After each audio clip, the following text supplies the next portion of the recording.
Paper की date तक cover किया जाए।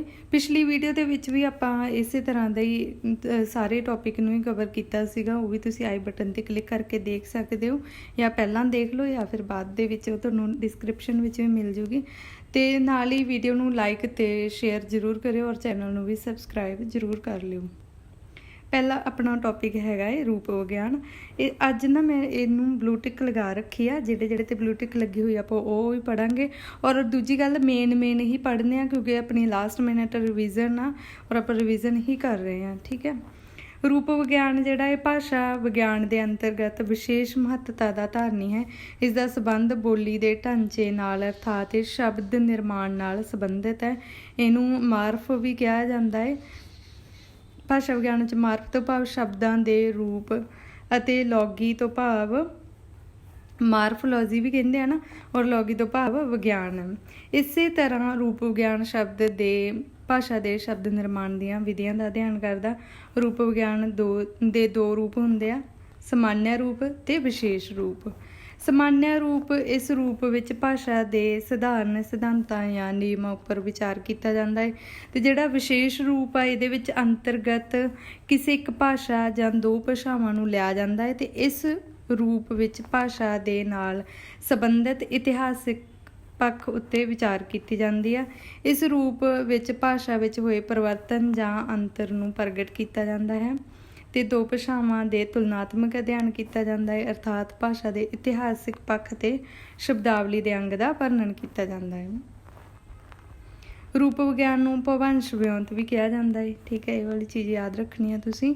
इस विच अध्ययन व्याकरणक पक्ष तो हुंदा है। ठीक है, रूप विग्यान नूं भवंश विਉਂਤ कहा जाता है तो इहदा अध्ययन जिहड़ा व्याकरणक पक्ष तो हुंदा है।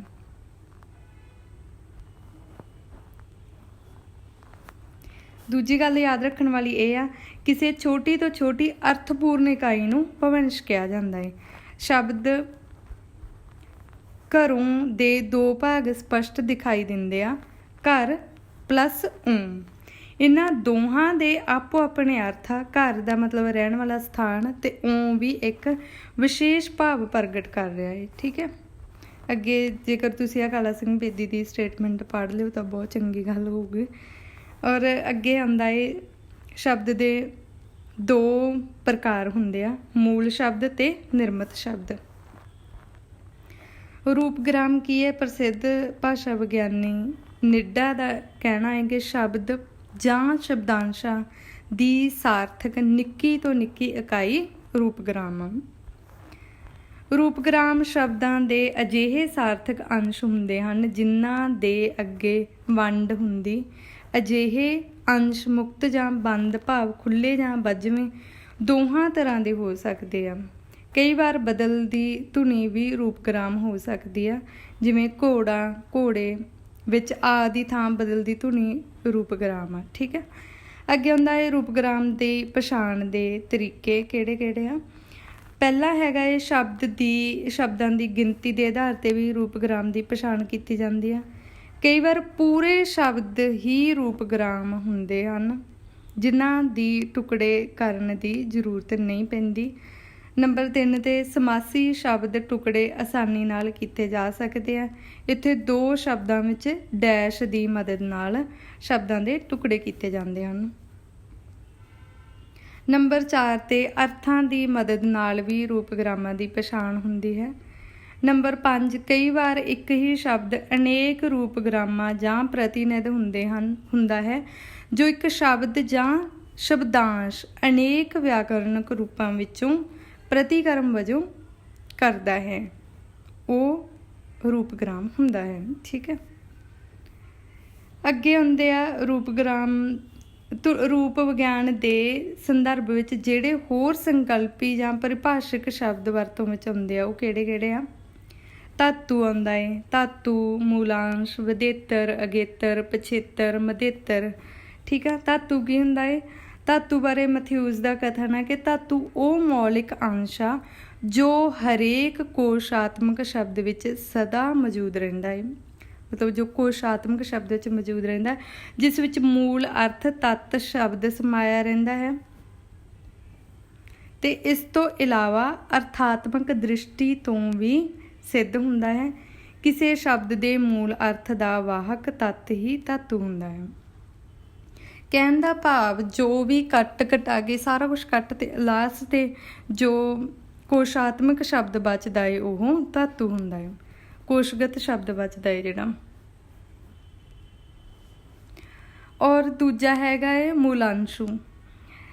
ਮੈਥਿਊਜ਼ ਨੇ ਲਿਖਿਆ ਕਿ ਮੂਲਾਂਸ਼ੂ ਇੱਕ ਅਜਿਹਾ ਸ਼ਬਦ ਰੂਪ ਹੈ ਜੋ ਕਿ ਘੱਟੋ ਘੱਟ ਇੱਕ ਰੂਪਾਵਲੀ ਜਾਂ ਉਸਦੇ ਹਿੱਸੇ ਦੇ ਅੰਤਰਗਤ ਮੌਜੂਦ ਰਹਿੰਦਾ ਹੈ, ਪਰ ਮੂਲਾਂਸ਼ ਆਪਣੇ ਤੌਰ 'ਤੇ ਰੂਪਾਤਮਕ ਪੱਖੋਂ ਮਿਸ਼ਰਤ ਹੁੰਦਾ ਹੈ ਅਤੇ ਮਿਸ਼ਰਤ ਮੂਲਾਂਸ਼ ਨੂੰ ਅੱਗੇ ਧਾਤੂ ਪਲੱਸ ਪਿਛੇਤਰ ਜਾਂ ਧਾਤੂ ਪਲੱਸ ਧਾਤੂ ਆਦਿ ਬਣਤਰਾਂ ਵਿੱਚ ਵੰਡਿਆ ਜਾ ਸਕਦਾ ਹੈ। ਅੱਗੇ ਆਉਂਦਾ ਹੈ ਵਿਦੇਤਰ। ਵਿਦੇਤਰ ਜਿਹੜਾ ਇਹ ਸ਼ਬਦਾਂ ਦੀ ਬੰਦ ਸ਼੍ਰੇਣੀ ਨਾਲ ਸੰਬੰਧਿਤ ਆ। ਰੇਖਾ ਚਿੱਤਰ ਅਨੁਸਾਰ ਵਿਦੇਤਰ ਪਹਿਲਾਂ ਵਿਦੇਤਰ ਹੁੰਦਾ, ਫਿਰ ਵਿਦੇਤਰ ਤੋਂ ਅੱਗੇ ਅਗੇਤਰ ਆ ਜਾਂਦਾ, ਮਧੇਤਰ ਆ ਜਾਂਦਾ ਅਤੇ ਪਿਛੇਤਰ ਆ ਜਾਂਦਾ। ਠੀਕ ਹੈ, ਇਹ ਤੁਸੀਂ ਸਮਝ ਸਕਦੇ ਹੋ ਆਸਾਨੀ ਨਾਲ। ਅਗੇਤਰ ਕੀ ਹੁੰਦਾ ਹੈ? ਜੋ ਰੂਪਗ੍ਰਾਮ ਸ਼ਬਦਾਂ ਤੋਂ ਪਹਿਲੇ ਜੋੜੇ ਜਾਂਦੇ ਹਨ ਉਸ ਨੂੰ ਅਗੇਤਰ ਕਿਹਾ ਜਾਂਦਾ ਹੈ। ਜਿਵੇਂ ਬਦ ਜਿਹੜਾ ਬਦਕਿਸਮਤ ਵਿੱਚ ਜਿਹੜਾ ਬਦ ਆ ਉਹ ਅਗੇਤਰ ਆ। ਬਦਨਾਮ ਵਿੱਚ ਵੀ ਜਿਹੜਾ ਬਦ ਆ ਉਹ ਅਗੇਤਰ ਆ। ਅੱਗੇ ਹੁੰਦਾ ਹੈ ਪਿਛੇਤਰ। ਪਿਛੇਤਰ ਜੋ ਰੂਪਗ੍ਰਾਮ ਸ਼ਬਦਾਂ ਤੋਂ ਬਾਅਦ ਜੁੜਦੇ ਆ ਉਹਨੂੰ ਪਿਛੇਤਰ ਕਹਿੰਦੇ ਆ। ਜਿਵੇਂ ਆਈ, ਵਡਿਆਈ ਵਿੱਚ ਆਈ ਜਿਹੜਾ ਹੈ ਉਹ ਪਿਛੇਤਰ ਆ।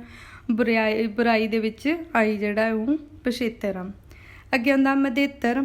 ਇੱਕ ਮਾਰਫੀਮ ਹੈ ਜਿਸ ਨੂੰ ਮੂਲਾਂਸ਼ ਦੇ ਵਿਚਲੇ ਆਰੋਪਿਤ ਕੀਤਾ ਜਾਂਦਾ ਹੈ। ਜਿਵੇਂ ਆਪਾਂ ਕਹਿੰਦੇ ਵਿਚਕਾਰ ਲਾਇਆ ਜਾਂਦਾ ਹੈ। ਠੀਕ ਆ, ਜਿਹੜੀ ਇਹ ਵਿਧੀ ਹੈ ਇਹ ਆਪਣੀ ਭਾਸ਼ਾ ਦੇ ਵਿੱਚ ਨਹੀਂ, ਜ਼ਿਆਦਾਤਰ ਏਸ਼ੀਅਨ, ਅਮਰੀਕਨ, ਇੰਡੀਆ, ਅਫਰੀਕਾ, ਅਰਬੀ ਦੇ ਵਿੱਚ ਮਿਲਦੀ ਹੈ। ਅੱਗੇ ਹੁੰਦਾ ਹੈ ਰੂਪਗ੍ਰਾਮਾਂ ਦੀ ਵੰਡ। ਰੂਪਗ੍ਰਾਮਾਂ ਦੀ ਵੰਡ ਕੁਝ ਵੱਖਰੇ ਆਧਾਰ 'ਤੇ ਜੋ ਇਸ ਪ੍ਰਕਾਰ ਹੈ। ਬੱਝਵੇਂ ਰੂਪ ਵਿੱਚ ਜਿਹੜੇ ਰੂਪਗ੍ਰਾਮ ਮੂਲ ਸ਼ਬਦਾਂ ਨਾਲ ਜੋੜੇ ਹੁੰਦੇ ਆ ਉਹਨਾਂ ਨੂੰ ਬੱਝਵੇਂ ਰੂਪਗ੍ਰਾਮ ਕਿਹਾ ਜਾਂਦਾ ਹੈ। ਜਿਵੇਂ ਚੱਲਣਾ ਦੇ ਨਾਲ ਨਾਣਾ ਜਿਹੜਾ ਹੈ ਹੈ ਨਾ, ਔਰ ਕਰਨਾ ਦੇ ਵਿੱਚ ਨਾ ਜਿਹੜਾ ਹੈ, ਔਰ ਮੈਨੂੰ ਦੇ ਵਿੱਚ ਨੂੰ ਜਿਹੜਾ ਇਹ ਬੱਝਵੇਂ ਰੂਪਗ੍ਰਾਮ ਆ। ਇੱਕ ਰੂਪਗ੍ਰਾਮ ਬੱਝਵੇਂ ਰੂਪਗ੍ਰਾਮ ਹੁੰਦੇ ਹਨ ਅਤੇ ਜੋ ਵੱਖ ਨਹੀਂ ਹੋ ਸਕਦੇ, ਸਗੋਂ ਸ਼ਬਦਾਂ ਦੇ ਨਾਲ ਜੋੜੇ ਹੁੰਦੇ ਹਨ। ਅੱਗੇ ਹੁੰਦਾ ਮੁਕਤ ਰੂਪਗ੍ਰਾਮ। ਮੁਕਤ ਰੂਪਗ੍ਰਾਮ ਸ਼ਬਦ ਤੋਂ ਨਿਖੜ ਕੇ ਅਲੱਗ-ਅਲੱਗ ਥਾਵਾਂ 'ਤੇ ਆਉਂਦੇ ਆ। ਹਿੰਦੀ ਅਤੇ ਪੰਜਾਬੀ ਵਿੱਚ ਸਾਰੇ ਪ੍ਰਸੰਗ ਮੁਕਤ ਰੂਪਗ੍ਰਾਮ ਜਿਵੇਂ ਤੋਂ, ਵਿੱਚ, ਨੇੜੇ ਹੈ ਨਾ, ਇਹ ਵਾਲੇ ਜਿਹੜੇ ਇਹ ਮੁਕਤ ਰੂਪਗ੍ਰਾਮ ਹੁੰਦੇ ਆ। ਬੱਝਵੇਂ ਪਲੱਸ ਮੁਕਤ। ਬੱਝਵੇਂ ਅਤੇ ਮੁਕਤ ਰੂਪਗ੍ਰਾਮ ਕਿਹੜੇ ਆ?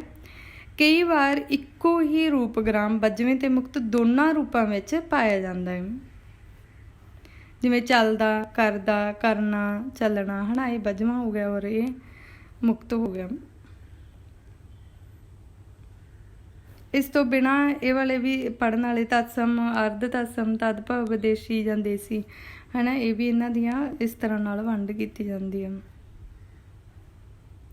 ਅੱਗੇ ਸ਼ਬਦ ਰਚਨਾ ਦੇ ਸਿਧਾਂਤ ਕਿਹੜੇ-ਕਿਹੜੇ ਆ? ਇਹ ਚੀਜ਼ ਇੰਪੋਰਟੈਂਟ ਆ, ਇਹਨੂੰ ਯਾਦ ਰੱਖ ਲਿਓ। ਠੀਕ ਹੈ, ਪੰਜਾਬੀ ਮੁੱਖ ਰੂਪ ਵਿੱਚ ਪਿਛੇਤਰਾਤਮਕ ਭਾਸ਼ਾ ਹੈ, ਅਰਥਾਤ ਸ਼ਬਦ ਉਸਾਰੀ ਲਈ ਵਧੇਰੇ ਅਸੀਂ ਸ਼ਬਦਾਂ ਦੇ ਪਿੱਛੇ ਕੁਝ ਜੋੜਦੇ ਹਾਂ।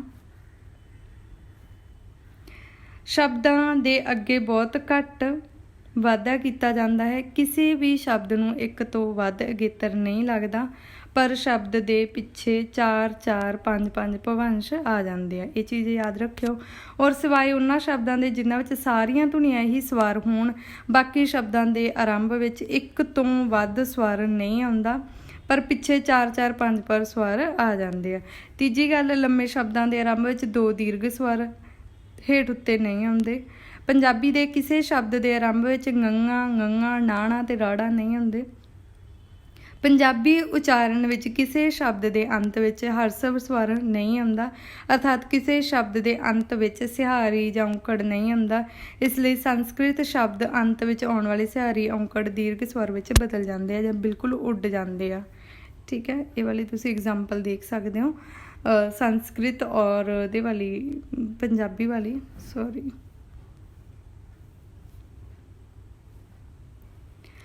ਅੱਗੇ ਨੰਬਰ 6 ਤੇ ਆਉਂਦਾ ਹੈ ਨਾਣਾ। ਪੰਜਾਬੀ ਵਿੱਚ ਨਾਣਾ ਦੀ ਪੰਜਾਬੀ ਵਿੱਚ ਬਹੁਤ ਵਰਤੋਂ ਹੁੰਦੀ ਹੈ ਕਿਰਿਆ ਦਾ ਅਮਿੱਟ ਰੂਪ ਬਣਾਉਣ ਲਈ।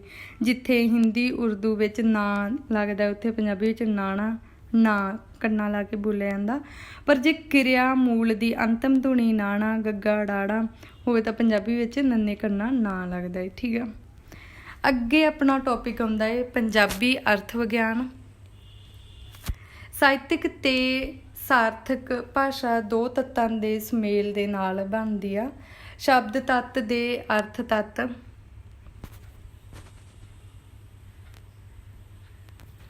ਸ਼ਬਦ ਤੱਤ ਤੇ ਅਰਥ ਤੱਤ।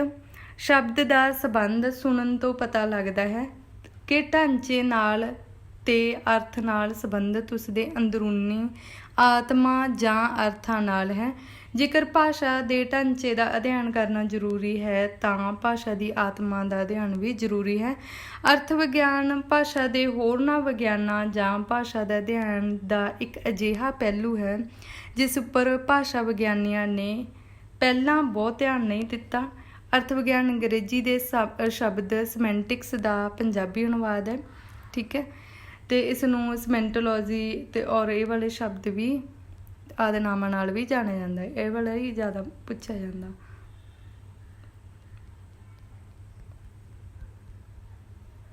ਇਸ ਤੋਂ ਅੱਗੇ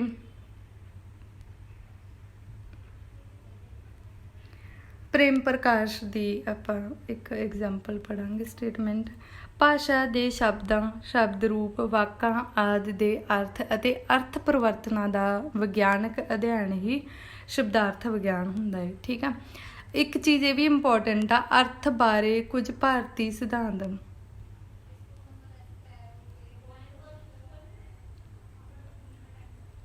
ਅਰਥ ਬਾਰੇ ਭਾਰਤੀ ਸਿਧਾਂਤ ਕਿਹੜੇ ਆ? ਅਪੋਹ ਸਿਧਾਂਤ। ਇਸ ਸਿਧਾਂਤ ਅਨੁਸਾਰ ਸ਼ਬਦ ਅਤੇ ਵਸਤੂ ਦੇ ਸੰਬੰਧ ਵਿੱਚ ਅਰਥ ਪੈਦਾ ਨਹੀਂ ਹੁੰਦਾ, ਸਗੋਂ ਇਸ ਸੰਬੰਧ ਦੇ ਨਿਕਾਰਨ ਜਾਂ ਨਿਖੇਧ ਸਦਕਾ ਪੈਦਾ ਹੁੰਦਾ ਹੈ। ਠੀਕ ਆ, ਸਫੋਟ ਸਿਧਾਂਤ ਵਿੱਚ ਇਸ ਸਿਧਾਂਤ ਅਧੀਨ ਸ਼ਬਦਾਂ ਨੂੰ ਧੁਨੀਆਂ ਦੀ ਲੜੀ ਜਾਂ ਵਾਕ ਨੂੰ ਸ਼ਬਦਾਂ ਦੀ ਲੜੀ ਮੰਨਣ ਦੀ ਥਾਂ ਇੱਕ ਅਰਥਪੂਰਨ ਇਕਾਈ ਮੰਨ ਲਿਆ ਜਾਂਦਾ ਹੈ। ਇਹ ਅਰਥਪੂਰਨ ਸੰਕੇਤ ਇੱਕ ਸ਼ਬਦ ਜਾਂ ਫਿਰ ਇੱਕ ਵਾਕ ਹੋ ਸਕਦਾ ਹੈ ਅਤੇ ਇਸ ਸਿਧਾਂਤ ਦਾ ਨਿਰਮਾਣ ਮਹਾਨ ਵਿਆਕਰਨਕਾਰ ਭਰਤਰੀ ਨੇ ਕੀਤਾ ਹੈ। ਠੀਕ ਆ, ਅੱਗੇ ਆਉਂਦਾ ਧੁਨੀ ਜਾਂ ਧਵਨੀ ਸਿਧਾਂਤ। ਧੁਨੀ ਸਿਧਾਂਤ ਦਾ ਨਿਰਮਾਤਾ ਆਚਾਰੀਆ ਆਨੰਦ ਵਰਧਨ ਹੈ। ਇਹ ਵਾਲਾ ਕੁਐਸਚਨ ਮੈਂ ਹਰ ਰੋਜ਼ ਤੁਹਾਨੂੰ ਰਿਮਾਈਂਡ ਕਰਵਾਉਂਦੀ ਹਾਂ। ਇਹ ਕੁਐਸਚਨ ਜ਼ਰੂਰ ਆ ਸਕਦਾ ਹੈ, ਇਹਨੂੰ ਵੀ ਧਿਆਨ ਦੇ ਵਿੱਚ ਰੱਖਿਓ, ਹੈ ਨਾ। ਔਰ ਆਪਣੇ ਗ੍ਰੰਥ ਧਵਨਿਆ ਲੋਕ, ਆਹ ਵਾਲੇ ਦਾ ਗ੍ਰੰਥ ਧਵਨਿਆ ਲੋਕ ਵੀ ਯਾਦ ਰੱਖਣਾ ਹੈ। ਠੀਕ ਹੈ, ਆਨੰਦ ਵਰਧਨ ਤੋਂ ਪਹਿਲਾਂ ਅਲੰਕਾਰ ਸਕੂਲ ਵਾਲੇ ਵਿਦਵਾਨਾਂ ਨੇ ਸ਼ਬਦ ਦੇ ਅਰਥ ਨੂੰ ਦੋ ਹਿੱਸਿਆਂ ਵਿੱਚ ਵੰਡਿਆ, ਅਵਿਦਾ ਤੇ ਲਕਸ਼ਣਾ। ਠੀਕ ਹੈ, ਸ਼ਬਦਾਂ ਦਾ ਕੋਸ਼ੀ ਅਰਥ ਅਵਿਦਾ ਦਾ ਨਾਮ ਪਾਉਂਦਾ ਹੈ ਅਤੇ ਗੱਲ ਨੂੰ ਕਹਿਣ ਲਈ ਕੁਝ ਭਾਵਪੂਰਤ ਗੱਲਾਂ ਕਰਨਾ ਉਹ ਲਕਸ਼ਣਾ ਹੈ। ਇਹ ਵਾਲੇ ਵੀ ਪੜ੍ਹ ਲਿਓ, ਔਗਡਨ ਐਂਡ ਰਿਚਰਡਸ ਵਾਲੇ ਵੀ।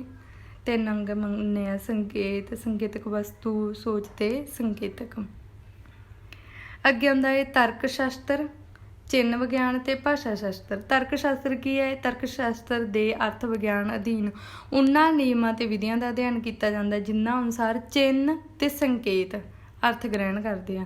ਚਿੰਨ੍ਹ ਵਿਗਿਆਨ ਵਿੱਚ ਅਰਥ ਵਿਗਿਆਨ ਅਧੀਨ ਪਹਿਲਾਂ ਸ਼ਬਦ ਤੇ ਵਸਤੂਆਂ ਦੇ ਆਪਸੀ ਸੰਬੰਧਾਂ ਤੇ ਮਨੁੱਖੀ ਸੋਚ ਦੇ ਵਰਤਾਰੇ ਦਾ ਅਧਿਐਨ ਕੀਤਾ ਜਾਂਦਾ ਹੈ। ਭਾਸ਼ਾ ਸ਼ਾਸਤਰ ਕੀ ਹੈ? ਇਹਦੇ ਵਿੱਚ ਭਾਸ਼ਾ ਸ਼ਾਸਤਰ ਵਿੱਚ ਅਰਥ ਵਿਗਿਆਨ ਅਧੀਨ ਅਰਥ ਪਰਿਵਰਤਨ ਦਾ ਇਤਿਹਾਸ ਅਧਿਐਨ ਕੀਤਾ ਜਾਂਦਾ ਹੈ। ਠੀਕ ਹੈ, ਅੱਗੇ ਹੁੰਦਾ ਹੈ ਅਰਥਾਂ ਦੇ ਆਧਾਰ ਤੇ ਸ਼ਬਦਾਂ ਦਾ ਵਰਗੀਕਰਨ ਕਿਵੇਂ ਕੀਤਾ ਜਾਂਦਾ ਹੈ। ਅਰਥ ਬੋਧ ਤੋਂ ਭਾਵ ਅਰਥਾਂ ਦੇ ਪੱਖ ਤੋਂ ਸ਼ਬਦਾਂ ਦੀ ਵਿਆਖਿਆ ਸਮਾਨ ਅਰਥਕ, ਬਹੁ ਅਰਥਕ, ਵਿਰੋਧਾਰਥਕ, ਸਮਰੂਪਕ ਜਾਂ ਸਮੂਹ ਅਰਥਕ ਜਾਂ ਸਮਨਾਮ ਸ਼ਬਦ। ਸਮਾਨ ਅਰਥਕ ਸ਼ਬਦ ਕਿਹੜੇ ਹੁੰਦੇ ਆ? ਇਸ ਤਰ੍ਹਾਂ ਦਾ ਕੁਐਸਚਨ ਸਾਨੂੰ ਆਇਆ ਸੀ ਇੱਕ ਵਾਰੀ ਨਾ, ਹੁਣ ਇਹਨੂੰ ਧਿਆਨ ਨਾਲ ਪੜ੍ਹ ਲਿਓ, ਅਗਰ ਲੋੜ ਹੋਈ ਤਾਂ ਸਕਰੀਨਸ਼ਾਟ ਲੈ ਲਿਓ। ਇੱਕ ਹੀ ਸ਼ਬਦ ਦੇ ਵੱਖ-ਵੱਖ ਪ੍ਰਸੰਗਾਂ ਵਿੱਚ ਵੱਖ-ਵੱਖ ਅਰਥ ਹੁੰਦੇ ਆ। ਇੱਕ ਤਰ੍ਹਾਂ ਦੇ, ਠੀਕ ਹੈ, ਇੱਕ ਹੀ ਸ਼ਬਦ ਦੇ ਵੱਖ-ਵੱਖ ਪ੍ਰਸੰਗਾਂ ਵਿੱਚ ਵੱਖ-ਵੱਖ ਅਰਥ ਹੁੰਦੇ ਆ। ਇੱਕ ਤਰ੍ਹਾਂ ਇੱਕ ਅਰਥ ਨੂੰ ਪ੍ਰਗਟਾਉਣ ਲਈ ਵੀ ਕਈ ਸ਼ਬਦ ਹੁੰਦੇ ਆ, ਕੁਝ ਅਲੱਗ-ਅਲੱਗ ਸ਼ਬਦ ਬਿਲਕੁਲ ਇੱਕ ਅਰਥ ਹੀ ਰੱਖਦੇ ਆ, ਪਰ ਬਹੁਤੀ ਵਾਰੀ ਸਮਾਨਾਰਥਕ ਸ਼ਬਦ ਸਮਝੇ ਜਾਂਦੇ ਆ। ਸ਼ਬਦ ਕੇਵਲ ਨੇੜੇ ਦੇ ਅਰਥ ਪ੍ਰਗਟ ਹੁੰਦੇ। ਇਸ ਪ੍ਰਕਾਰ ਜਿਨ੍ਹਾਂ ਸ਼ਬਦਾਂ ਦੇ ਅਰਥ ਲਗਭਗ ਬਰਾਬਰ ਹੋਣ ਉਹਨਾਂ ਨੂੰ ਸਮਾਨਾਰਥਕ ਸ਼ਬਦ ਕਿਹਾ ਜਾਂਦਾ ਹੈ। ਠੀਕ ਹੈ, ਇਹ ਚੀਜ਼ ਵੀ ਯਾਦ ਰੱਖਿਓ। ਜਿਵੇਂ ਨਿਰਮਲ, ਸਾਫ਼, ਸ਼ੁੱਧ, ਸੁਥਰਾ, ਆਦਰ, ਮਾਣ, ਇੱਜ਼ਤ, ਸਤਿਕਾਰ। ਠੀਕ ਹੈ, ਅੱਗੇ ਹੁੰਦਾ ਹੈ ਵਿਰੋਧਾਰਥਕ ਸ਼ਬਦ।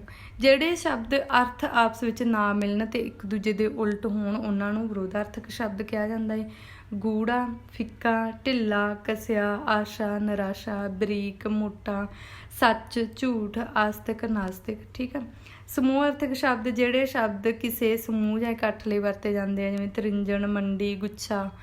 ਓਕੇ, ਅੱਗੇ ਆਉਂਦੇ ਬਹੁਅਰਥਕ ਸ਼ਬਦ। ਉਹਨਾਂ ਸ਼ਬਦਾਂ ਨੂੰ ਕਿਹਾ ਜਾਂਦਾ ਜੋ ਜੋੜ ਤੇ ਉਚਾਰਨ ਤਾਂ ਇੱਕੋ ਜਿਹੇ ਹੁੰਦੇ ਆ ਪਰ ਅਰਥਾਂ ਵਿੱਚ ਅੰਤਰ ਹੁੰਦਾ ਹੈ। ਭਾਵ ਇੱਕ ਤੋਂ ਵੱਧ ਅਰਥ ਰੱਖਣ ਵਾਲੇ ਸ਼ਬਦ ਬਹੁਅਰਥਕ ਸ਼ਬਦ ਕਹਾਉਂਦੇ ਆ। ਜੰਗ, ਭਾਂਡਾ, ਕੱਪੜਾ, ਹੈ ਨਾ। ਵੱਟ, ਖੇਤ ਦੀ ਵੱਟ ਹੁੰਦੀ, ਕੱਪੜੇ ਵਿੱਚ ਵੱਟ ਪੈਣਾ, ਪੇਟ ਵਿੱਚ ਵੀ ਕਹਿੰਦੇ ਹੁੰਦੇ ਪੇਟ 'ਚ ਵੱਟ ਪੈ ਗਿਆ, ਹੈ ਨਾ।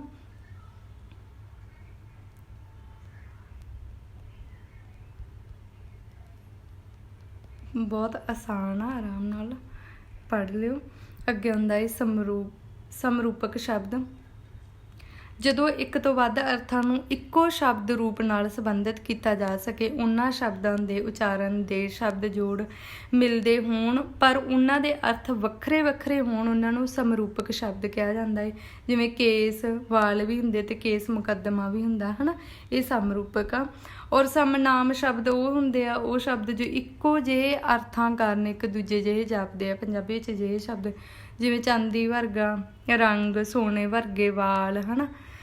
ਗੰਗਾ ਵਰਗਾ ਪਵਿੱਤਰ, ਸਰੂ ਵਰਗੀ ਜਵਾਨੀ, ਜਦ ਸਰੂ ਵਰਗੀ ਲੰਬੀ ਲੱਜੀ ਕਹਿੰਦੇ ਹੁੰਦੇ ਨਾ।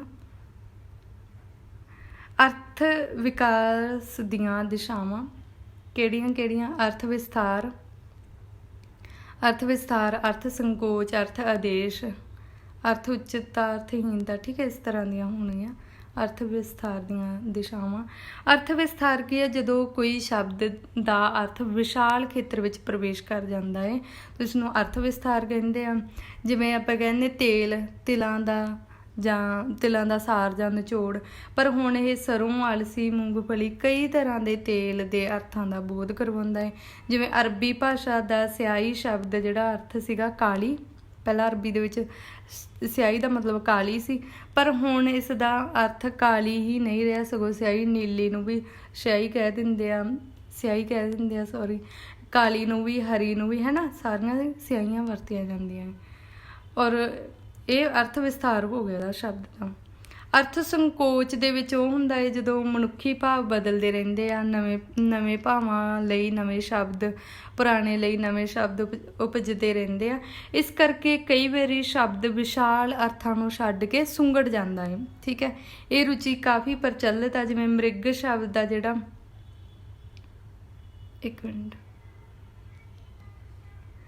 ਮ੍ਰਿਗ ਸ਼ਬਦ ਆ, ਹੈ ਨਾ, ਆਪਣੇ ਮੂਲ ਅਰਥਾਂ ਵਿੱਚ ਹਰ ਪ੍ਰਕਾਰ ਦੇ ਜਾਨਵਰ ਲਈ ਵਰਤਿਆ ਜਾਂਦਾ ਸੀ, ਪਰ ਹੁਣ ਕੇਵਲ ਹਿਰਨ ਲਈ ਵਰਤਿਆ ਜਾਂਦਾ ਹੈ। ਇੱਥੇ ਇਹਦਾ ਅਰਥ ਸੰਕੋਚ ਹੋ ਗਿਆ। ਅੱਗੇ ਆਉਂਦਾ ਹੈ ਅਰਥ ਆਦੇਸ਼। ਅਰਥ ਬਦਲਣ ਦੀ ਦਿਸ਼ਾ ਨੂੰ ਅਰਥ ਸੰਕੋਚ ਕਿਹਾ ਜਾਂਦਾ ਹੈ। ਕਈ ਵਾਰੀ ਕਿਸੇ ਸ਼ਬਦ ਦੇ ਅਰਥ ਵਿੱਚ ਇੰਨਾ ਪਰਿਵਰਤਨ ਹੋ ਜਾਂਦਾ ਹੈ ਕਿ ਉਹ ਮੌਲਿਕ ਸ਼ਬਦ ਖਤਮ ਹੋ ਕੇ ਰਹਿ ਜਾਂਦਾ ਹੈ ਤੇ ਉਸ ਦੇ ਹੋਰ ਨਵੇਂ ਅਰਥ ਪ੍ਰਗਟ ਹੋ ਜਾਂਦੇ। ਜਿਵੇਂ ਆਪਾਂ ਕਹਿੰਦੇ ਗਵਾਰ ਸ਼ਬਦ, ਗਵਾਰ ਕਿਹਨੂੰ ਕਹਿੰਦੇ ਆ? ਨਿਰਬੁੱਧ ਜਾਂ ਮੂਰਖ ਲਈ ਵਰਤਿਆ ਜਾਂਦਾ, ਜਦ ਕਿ ਇਸ ਦਾ ਮੂਲ ਅਰਥ ਪਿੰਡ ਦੇ ਰਹਿਣ ਵਾਲਾ ਹੈ। ਪਹਿਲਾਂ ਇਹਦਾ ਅਰਥ ਕੀ ਸੀਗਾ? ਪਿੰਡ ਦੇ ਰਹਿਣ ਵਾਲਾ ਸੀਗਾ, ਪਰ ਜਦੋਂ ਇਹਦਾ ਅਰਥ ਆਦੇਸ਼ ਕੀ ਬਣ ਗਿਆ? ਨਿਰਬੁੱਧ ਜਾਂ ਮੂਰਖ। ਅਰਥ ਉਚਿਤਤਾ। ਕਈ ਵਾਰੀ ਜਿਹੜਾ ਸ਼ਬਦ ਆ ਆਪਣੇ ਹੀਣ ਤੇ ਭੈੜੇ ਅਰਥਾਂ ਨੂੰ ਛੱਡ ਕੇ ਉੱਚਤਾ ਦਾ ਧਾਰਨੀ ਹੋ ਜਾਂਦਾ ਹੈ। ਜਿਵੇਂ ਅਰਥ ਹੁੰਦਾ ਮੰਦੀ ਭਾਵਨਾ ਨਾਲੋਂ ਟੁੱਟ ਕੇ ਚੰਗੀ ਭਾਵਨਾ ਨਾਲ ਜੁੜ ਜਾਂਦਾ। ਜਿਵੇਂ ਸਾਹਸ ਦਾ ਅਰਥ ਵਿਵਚਾਰ ਜਾਂ ਦੁਰਾਚਾਰ ਸੀ ਪਹਿਲਾਂ, ਪਰ ਇਸ ਦਾ ਅਰਥ ਹੁਣ ਕੀ ਬਣ ਗਿਆ? ਬਹਾਦਰੀ ਜਾਂ ਹੌਸਲਾ, ਇਹਦੇ ਨਾਲ ਜੁੜ ਗਿਆ। ਅੱਗੇ ਹੁੰਦਾ ਅਰਥਹੀਣਤਾ। ਇਹਦੇ ਉਲਟ ਕੀ ਬਣ ਗਿਆ? ਇਹ अर्थ उच्चता ਦੇ ਬਿਲਕੁਲ ਉਲਟ ਅਰਥਹੀਨਤਾ। ਕਈ ਵਾਰੀ ਸ਼ਬਦਾਂ ਦੇ ਅਰਥ ਚੰਗੀ ਭਾਵਨਾ ਤੋਂ ਟੁੱਟ ਕੇ ਮੰਦੀ ਭਾਵਨਾ ਨਾਲ ਜੁੜ ਜਾਂਦੇ ਆ, ਜਿਵੇਂ ਮਨੁੱਖ ਦੇ ਸੁਭਾਅ ਦੀ ਭੈੜਤਾ, ਅਸਲੀਅਤ ਤੇ ਪਤਨ ਵੱਲ ਨੂੰ ਵਧੇਰੇ ਰੁਚਿਤ ਹੋਣ ਵਾਲਾ ਖਲੀਫਾ ਸ਼ਬਦ ਜਿਹੜਾ ਹਜ਼ਰਤ ਮੁਹੰਮਦ ਦੇ ਉੱਤਰਾਧਿਕਾਰੀ ਲਈ ਵਰਤਿਆ ਜਾਂਦਾ ਸੀ, ਪਰ ਇਸ ਦਾ ਅਰਥ ਬਦਲ ਕੇ ਸ਼ਾਂਤੀ ਬੁੱਧੀ ਵਾਲਾ ਹੋ ਗਿਆ। ਠੀਕ ਹੈ।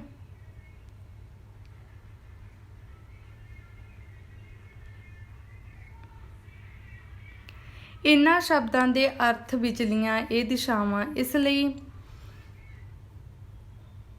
ਇਸ ਵਿੱਚ ਹਰ ਪ੍ਰਕਾਰ ਦੇ ਬਦਲਾਅ ਲਿਆਉਂਦੀਆਂ ਹਨ।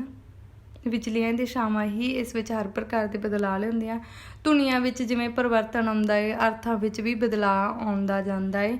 ਕਿਸੇ ਵੀ ਭਾਸ਼ਾ ਦੇ ਅਰਥਾਂ ਦਾ ਵਿਕਾਸ ਤੇ ਪਰਿਵਰਤਨ ਉਸ ਨੂੰ ਭਾਸ਼ਾ ਨੂੰ ਵਰਤਣ ਵਾਲਿਆਂ ਦੇ ਸੁਭਾਅ ਦੇ ਕਾਰਨ ਹੁੰਦਾ ਹੈ, ਜਿਸ ਦੇ ਪ੍ਰਧਾਨ ਤੇ ਅਪ੍ਰਧਾਨ ਕਾਰਨ ਸਦਕਾ ਹੀ ਇਹ ਨਰੋਇਆ ਰੂਪ ਧਾਰਨ ਕਰਦਾ ਹੈ। ਅਗਲਾ ਟੌਪਿਕ ਆਉਂਦਾ ਹੈ ਆਪਣੇ ਕੋਲ ਪੰਜਾਬੀ ਵਾਕ ਵਿਗਿਆਨ।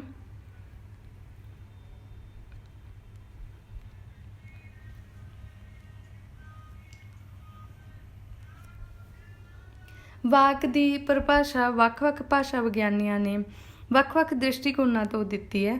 ਸੰਸਕ੍ਰਿਤ ਵਿਆਕਰਨਕਾਰਾਂ ਨੇ ਵਾਕ ਨੂੰ ਪਰਿਭਾਸ਼ਿਤ ਕਰਨ ਲਈ ਵਾਕ ਦੇ ਲੋੜੀਂਦੇ ਤੱਤਾਂ 'ਤੇ ਜ਼ੋਰ ਦਿੱਤਾ, ਜਿਵੇਂ ਕਿ ਆਚਾਰੀਆ ਵਿਸ਼ਵਨਾਥ ਨੇ ਆਪਣੇ ਗ੍ਰੰਥ ਸਾਹਿਤ ਵਾਕ ਦੇ 5 ਤੱਤਾਂ ਦਾ ਜ਼ਿਕਰ ਕੀਤਾ ਹੈ।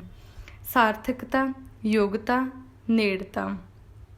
ਉਹਨਾਂ ਅਨੁਸਾਰ ਵਾਕ ਦਾ ਅਰਥ ਸੰਪੰਨ ਹੋਣਾ, ਸ਼ਬਦਾਂ ਦਾ ਆਪਸ ਵਿੱਚ ਸੰਬੰਧ ਸਥਾਪਿਤ ਹੋਣਾ, ਵਾਕ ਦਾ ਸੰਪੂਰਨ ਹੋਣਾ, ਵਾਕ ਵਿੱਚ ਨਿਰੰਤਰਤਾ ਦਾ ਹੋਣਾ, ਵਾਕ ਦਾ ਵਿਆਕਰਨਕ ਦ੍ਰਿਸ਼ਟੀ ਤੋਂ ਉਚਿਤ ਹੋਣਾ। ਠੀਕ ਹੈ।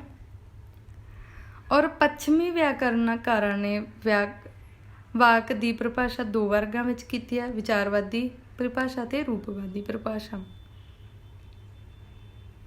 ਇਸੇ ਤਰ੍ਹਾਂ ਸਾਰਿਆਂ ਨੇ ਆਪਦੀ ਸਟੇਟਮੈਂਟ ਦਿੱਤੀ ਹੈ। ਠੀਕ ਹੈ। ਇਹ ਵਾਲੀ ਚੀਜ਼ ਪੜ੍ਹਨ ਵਾਲੀ ਆ। ਵਿਆਕਰਨਕ ਪੜਚੋਲ ਲਈ ਵਾਕ ਭਾਸ਼ਾ ਦੀ ਸਭ ਤੋਂ ਵੱਡੀ ਇਕਾਈ ਹੈ ਤੇ ਭਵੰਸ਼ ਸਭ ਤੋਂ ਛੋਟੀ ਇਕਾਈ ਹੈ। ਬਹੁਤ ਸੋਹਣੀ ਗੱਲ ਲਿਖੀ, ਇਹ ਯਾਦ ਰੱਖਿਓ। ਵਾਕ ਸਭ ਤੋਂ ਵੱਡੀ ਤੇ ਭਵੰਸ਼ ਸਭ ਤੋਂ ਛੋਟੀ ਹੈ, ਤੇ ਇਹਦੇ ਵਿਚਕਾਰ ਹੋਰ ਇਕਾਈਆਂ ਆ ਜਾਂਦੀਆਂ, ਜਿਵੇਂ ਸ਼ਬਦ ਆ ਜਾਂਦਾ ਏ, ਵਾਕੰਸ਼ ਆ ਜਾਂਦਾ ਏ ਤੇ ਉਪਵਾਕ ਆ ਜਾਂਦਾ। ਠੀਕ ਹੈ। ਉਪਵਾਕ ਕੀ ਹੁੰਦਾ ਹੈ? ਉਪਵਾਕ ਵਾਕ ਦੇ ਅੰਦਰ ਆਏ ਸ਼ਬਦ ਸਮੂਹ ਨੂੰ ਕਿਹਾ ਜਾਂਦਾ ਹੈ। ਇਹ ਵਾਕੰਸ਼ ਤੋਂ ਵੱਖਰਾ ਹੁੰਦਾ ਹੈ ਕਿਉਂਕਿ ਇਸ ਦਾ ਆਪਣਾ ਉਦੇਸ਼ ਤੇ ਵਿਧੇਯ ਹੁੰਦਾ ਹੈ। ਜਿਵੇਂ ਜਿਹੜੀ ਕਿਤਾਬ ਮੈਨੂੰ ਦਿੱਤੀ ਸੀ ਮੈਂ ਪੜ੍ਹ ਲਈ ਹੈ। ਵਾਕ ਵਿੱਚ 2 ਉਪਵਾਕ ਆ, ਹਰੇਕ ਦਾ ਆਪਣਾ ਉਦੇਸ਼ ਤੇ ਵਿਧੇਯ ਹੈ। ਜਿਹੜੀ ਕਿਤਾਬ ਮੈਨੂੰ ਦਿੱਤੀ ਸੀ ਵਿੱਚ ਜਿਹੜੀ ਕਿਤਾਬ ਉਦੇਸ਼ ਆ ਤੇ ਬਾਕੀ ਵਿਧੇਯ ਹੈ।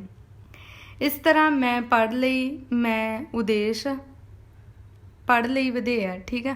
ਇਸ ਤਰ੍ਹਾਂ ਵਾਕੰਸ਼ ਸ਼ਬਦ ਇਕਾਈ, ਜਦੋਂ ਕਿ ਉਪਵਾਕ ਵਾਕ ਵਰਗੀ ਭਾਸ਼ਾਈ ਇਕਾਈ ਹੈ। ਅੱਗੇ ਆਉਂਦਾ ਹੈ ਅੰਤਰ ਕੇਂਦਰਿਤ ਤੇ ਬਾਹਰ ਕੇਂਦਰਿਤ। ਠੀਕ ਹੈ। ਅੰਤਰ ਕੇਂਦਰਿਤ ਬਣਤਰ ਉਹ ਹੈ ਜਿਸ ਦੀ ਵੰਡ ਉਸ ਦੇ ਇੱਕ ਜਾਂ ਵਧੇਰੇ ਅੰਗ ਨਾਲ ਤਦਰੂਪ ਹੋਵੇ। ਜਿਹੜੀ ਬਣਤਰ ਦਾ ਇੱਕ ਸ਼ਬਦ ਉਸ ਬਣਤਰ ਦੇ ਸਭਨਾਂ ਸ਼ਬਦਾਂ ਦੇ ਵਿਆਕਰਨ ਦੇ ਮੰਤਵ ਦਾ ਕੰਮ ਦਿੰਦਾ ਹੈ। ਇਹ ਹੋ ਗਿਆ ਅੰਤਰ ਕੇਂਦਰਿਤ। ਬਾਹਰ ਕੇਂਦਰਿਤ ਉਹ ਹੁੰਦਾ ਹੈ, ਬਾਹਰ ਕੇਂਦਰਿਤ ਦੀ ਬਣਤਰ ਪਰਿਭਾਸ਼ਾ ਹੈ, ਇਸ ਦੇ ਸ਼ਬਦਾਂ ਦੀ ਵੰਡ ਇੱਕ ਦੂਸਰੇ ਨਾਲ ਤਦਰੂਪ ਨਹੀਂ ਹੁੰਦੀ। ਹਰੇਕ ਸ਼ਬਦ ਦੀ ਵੱਖਰੀ ਵੰਡ ਹੁੰਦੀ ਹੈ। ਭਾਸ਼ਾ ਦੇ ਵਾਕਾਂ ਦੀ ਰਚਨਾ ਵੀ ਇਹਨਾਂ ਦੋਨਾਂ ਪ੍ਰਕਾਰ ਦੀਆਂ ਬਣਤਰਾਂ ਕਾਰਜਸ਼ੀਲ ਹੁੰਦੀਆਂ ਹਨ। ਅੰਤਰ ਕੇਂਦਰਿਤ ਬਣਤਰ ਕਿਵੇਂ ਦੀ ਹੁੰਦੀ ਹੈ? ਜਿਵੇਂ ਸਾਮੀ ਹੁੰਦੀ ਹੈ, ਅਧੀਨ ਹੁੰਦੀ ਹੈ। ਸਾਮੀ ਦੇ ਵਿੱਚ ਵਧਾਵੀ ਆ ਜਾਂਦੀ ਹੈ, ਵਿਕਲਪੀ ਆ ਜਾਂਦੀ ਆ, ਸਮਾਨ ਅਧਿਕਾਰਿਕ ਆ ਜਾਂਦੀ ਆ। ਬਾਹਰ ਕੇਂਦਰਿਕ ਕਿਹੜੀ ਹੁੰਦੀ ਆ?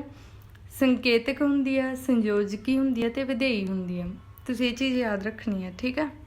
ਅੰਤਰ ਕੇਂਦਰਿਤ ਵਿੱਚ ਕਿਹੜੀ ਹੁੰਦੀ? ਸਾਮੀ ਤੇ ਅਧੀਨ ਹੁੰਦੀ ਆ, ਵਧਾਵੀ, ਵਿਕਲਪੀ ਤੇ ਸਮਾਨ ਅਧਿਕਾਰਕ। ਬਾਹਰ ਕੇਂਦਰਿਤ ਵਿੱਚ ਸੰਕੇਤਕ, ਸੰਯੋਜਕੀ ਤੇ ਵਿਧੇਈ, ਸੰਬੰਧਕੀ ਤੇ ਸੰਯੋਗੀ। ਅੱਗੇ ਆਉਂਦਾ ਹੈ ਵਾਕਾਂ ਦੀ ਸ਼੍ਰੇਣੀ ਵੰਡ। ਵਾਕਾਂ ਦੀ ਸ਼੍ਰੇਣੀ ਵੰਡ 2 ਤਰ੍ਹਾਂ ਨਾਲ ਕੀਤੀ ਜਾਂਦੀ ਹੈ, ਸਧਾਰਨ ਵਾਕ, ਸੰਯੁਕਤ ਵਾਕ ਤੇ ਮਿਸ਼ਰਿਤ ਵਾਕ। ਪਹਿਲੀ ਸ਼੍ਰੇਣੀ ਦੇ ਵਿੱਚ ਕਿਹੜੇ ਆ ਜਾਂਦੇ? ਸਧਾਰਨ, ਮਿਸ਼ਰਿਤ ਤੇ ਸੰਯੁਕਤ ਸਧਾਰਨ ਵਾਕ ਕਿਹੜਾ ਹੁੰਦਾ ਹੈ ਜਿਹੜਾ ਵਾਕ ਵੱਖ-ਵੱਖ ਉਪਵਾਕਾਂ ਵਿੱਚ ਨਾ ਵੰਡਿਆ ਜਾ ਸਕੇ ਤੇ ਜਿਸ ਵਿੱਚ ਇੱਕ ਉਦੇਸ਼ ਜਾਂ ਇੱਕ ਵਿਧੇਯ ਹੋਵੇ ਇਕਹਿਰਾ ਜਾਂ ਸਧਾਰਨ ਵਾਕ ਕਹਿੰਦੇ ਹਨ। ਠੀਕ ਹੈ। ਸੰਯੁਕਤ ਵਾਕ ਕੀ ਹੈ? ਉਹਦੇ ਵਿੱਚ ਦੋ ਜਾਂ ਦੋ ਤੋਂ ਵੱਧ ਉਪਵਾਕਾਂ ਨਾਲ ਉਹ ਵਾਕ ਜਿਸ ਦੇ ਸਾਰੇ ਉਪਵਾਕ ਸੁਤੰਤਰ ਹੋਣ, ਅਰਥਾਤ ਕੋਈ ਉਪਵਾਕ ਦੂਜੇ ਤੇ ਆਧਾਰਿਤ ਨਾ ਹੋਵੇ, ਉਹਨੂੰ ਸੰਯੁਕਤ ਉਪਵਾਕ ਕਹਿੰਦੇ ਆ। ਠੀਕ ਹੈ। ਅੱਗੇ ਹੁੰਦਾ ਮਿਸ਼ਰਤ ਵਾਕ, ਜਦੋਂ ਇੱਕ ਪ੍ਰਧਾਨ ਉਪਵਾਕ ਹੋਵੇ ਜਾਂ ਇੱਕ ਤੋਂ ਵੱਧ ਅਧੀਨ ਉਪਵਾਕ ਹੋਣ, ਮਿਲ ਕੇ ਨਵਾਂ ਵਾਕ ਬਣਾਉਣ ਨੂੰ ਮਿਸ਼ਰਤ ਵਾਕ ਕਹਿੰਦੇ ਆ। ਠੀਕ ਹੈ। ਸਿੰਪਲ ਜੀ ਗੱਲ ਹੈ। ਜਿਹੜਾ ਸਧਾਰਨ ਆ ਉਹਦੇ ਵਿੱਚ ਵੱਖ-ਵੱਖ ਉਪਵਾਕਾਂ ਵਿੱਚ ਨਾ ਵੰਡ ਕੇ ਜਿਸ ਵਿੱਚ ਇੱਕ ਉਦੇਸ਼ ਜਾਂ ਇੱਕ ਵਿਧੇਯ ਹੋਵੇ, ਇਕਹਿਰਾ ਜਾਂ ਸਧਾਰਨ ਵਾਕ ਹੁੰਦਾ ਹੈ। ਠੀਕ ਹੈ। ਸੰਯੁਕਤ ਵਿੱਚ ਦੋ ਜਾਂ ਦੋ ਤੋਂ ਵੱਧ ਉਪਵਾਕ ਹੁੰਦੇ ਆ ਜਿਹਦੇ ਵਿੱਚ ਇੱਕ ਸੁਤੰਤਰ ਹੋਣ ਤੇ ਬਾਕੀ ਕੋਈ ਆਧਾਰਿਤ ਹੋਵੇ ਜਾਂ ਸੰਯੁਕਤ ਵਾਕ ਹੁੰਦਾ ਹੈ। ਠੀਕ ਹੈ। ਜਿਹੜਾ ਮਿਸ਼ਰਤ ਆ ਉਹਦੇ ਵਿੱਚ ਇੱਕ ਪ੍ਰਧਾਨ ਉਪਵਾਕ ਹੁੰਦਾ ਜਾਂ ਇੱਕ ਤੋਂ ਵੱਧ ਅਧੀਨ ਉਪਵਾਕ ਮਿਲ ਕੇ ਨਵੇਂ ਉਪਵਾਕਾਂ ਨੂੰ ਬਣਾਉਂਦਾ ਹੈ। ਚੰਗੀ ਤਰ੍ਹਾਂ ਨਾਲ ਸਮਝ ਲਿਓ। ਠੀਕ ਹੈ। ਉਦਾਹਰਨ ਵਜੋਂ ਆਪਾਂ ਕਿਵੇਂ ਵੇਖਦੇ ਹਾਂ? ਸਧਾਰਨ ਵਾਕ ਕਿਹੜਾ ਹੈ? ਧੁੱਪ ਬਹੁਤ ਹੈ, ਸ਼ਾਮ ਖੇਡਦਾ ਹੈ, ਦੋਸਤੀ ਜ਼ਿੰਦਗੀ ਹੈ। ਠੀਕ ਹੈ। ਸੰਯੁਕਤ ਦੇ ਵਿੱਚ ਕੀ ਆ? ਪ੍ਰਿੰਸੀਪਲ ਨੇ ਭਾਸ਼ਣ ਦਿੱਤਾ ਤੇ ਲੋਕਾਂ ਨੇ ਤਾੜੀਆਂ ਮਾਰੀਆਂ। ਦੋ ਹੋ ਗਏ ਨਾ ਇਹਦੇ ਵਿੱਚ, ਇੱਕ ਤਾਂ ਇੰਨਾ ਹੋ ਗਿਆ।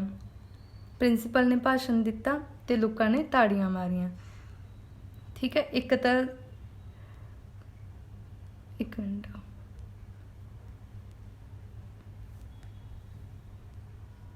ਇੱਕ ਤਾਂ ਸੁਤੰਤਰ ਹੋ ਗਿਆ ਉਹਦੇ ਵਿੱਚ ਤੇ ਦੂਜਾ ਉਹਦੇ ਤੇ ਆਧਾਰਿਤ ਹੋ ਗਿਆ। ਜਿਵੇਂ ਉਹ ਅਮੀਰ ਤਾਂ ਹੈ ਪਰ ਦਿਲ ਦਾ ਗਰੀਬ ਹੈ। ਇਹਦੇ ਵਿੱਚ ਵੀ ਦੋ ਹੋ ਗਏ। ਸੰਯੁਕਤ ਦੋਨਾਂ ਨੂੰ ਮਿਲ ਕੇ ਬਣ ਰਿਹਾ ਹੈ। ਔਰ ਅਸੀਂ ਪੜ੍ਹਦੇ ਰਹੇ ਅਤੇ ਇਸ ਤਰ੍ਹਾਂ ਰਾਤ ਬੀਤ ਗਈ।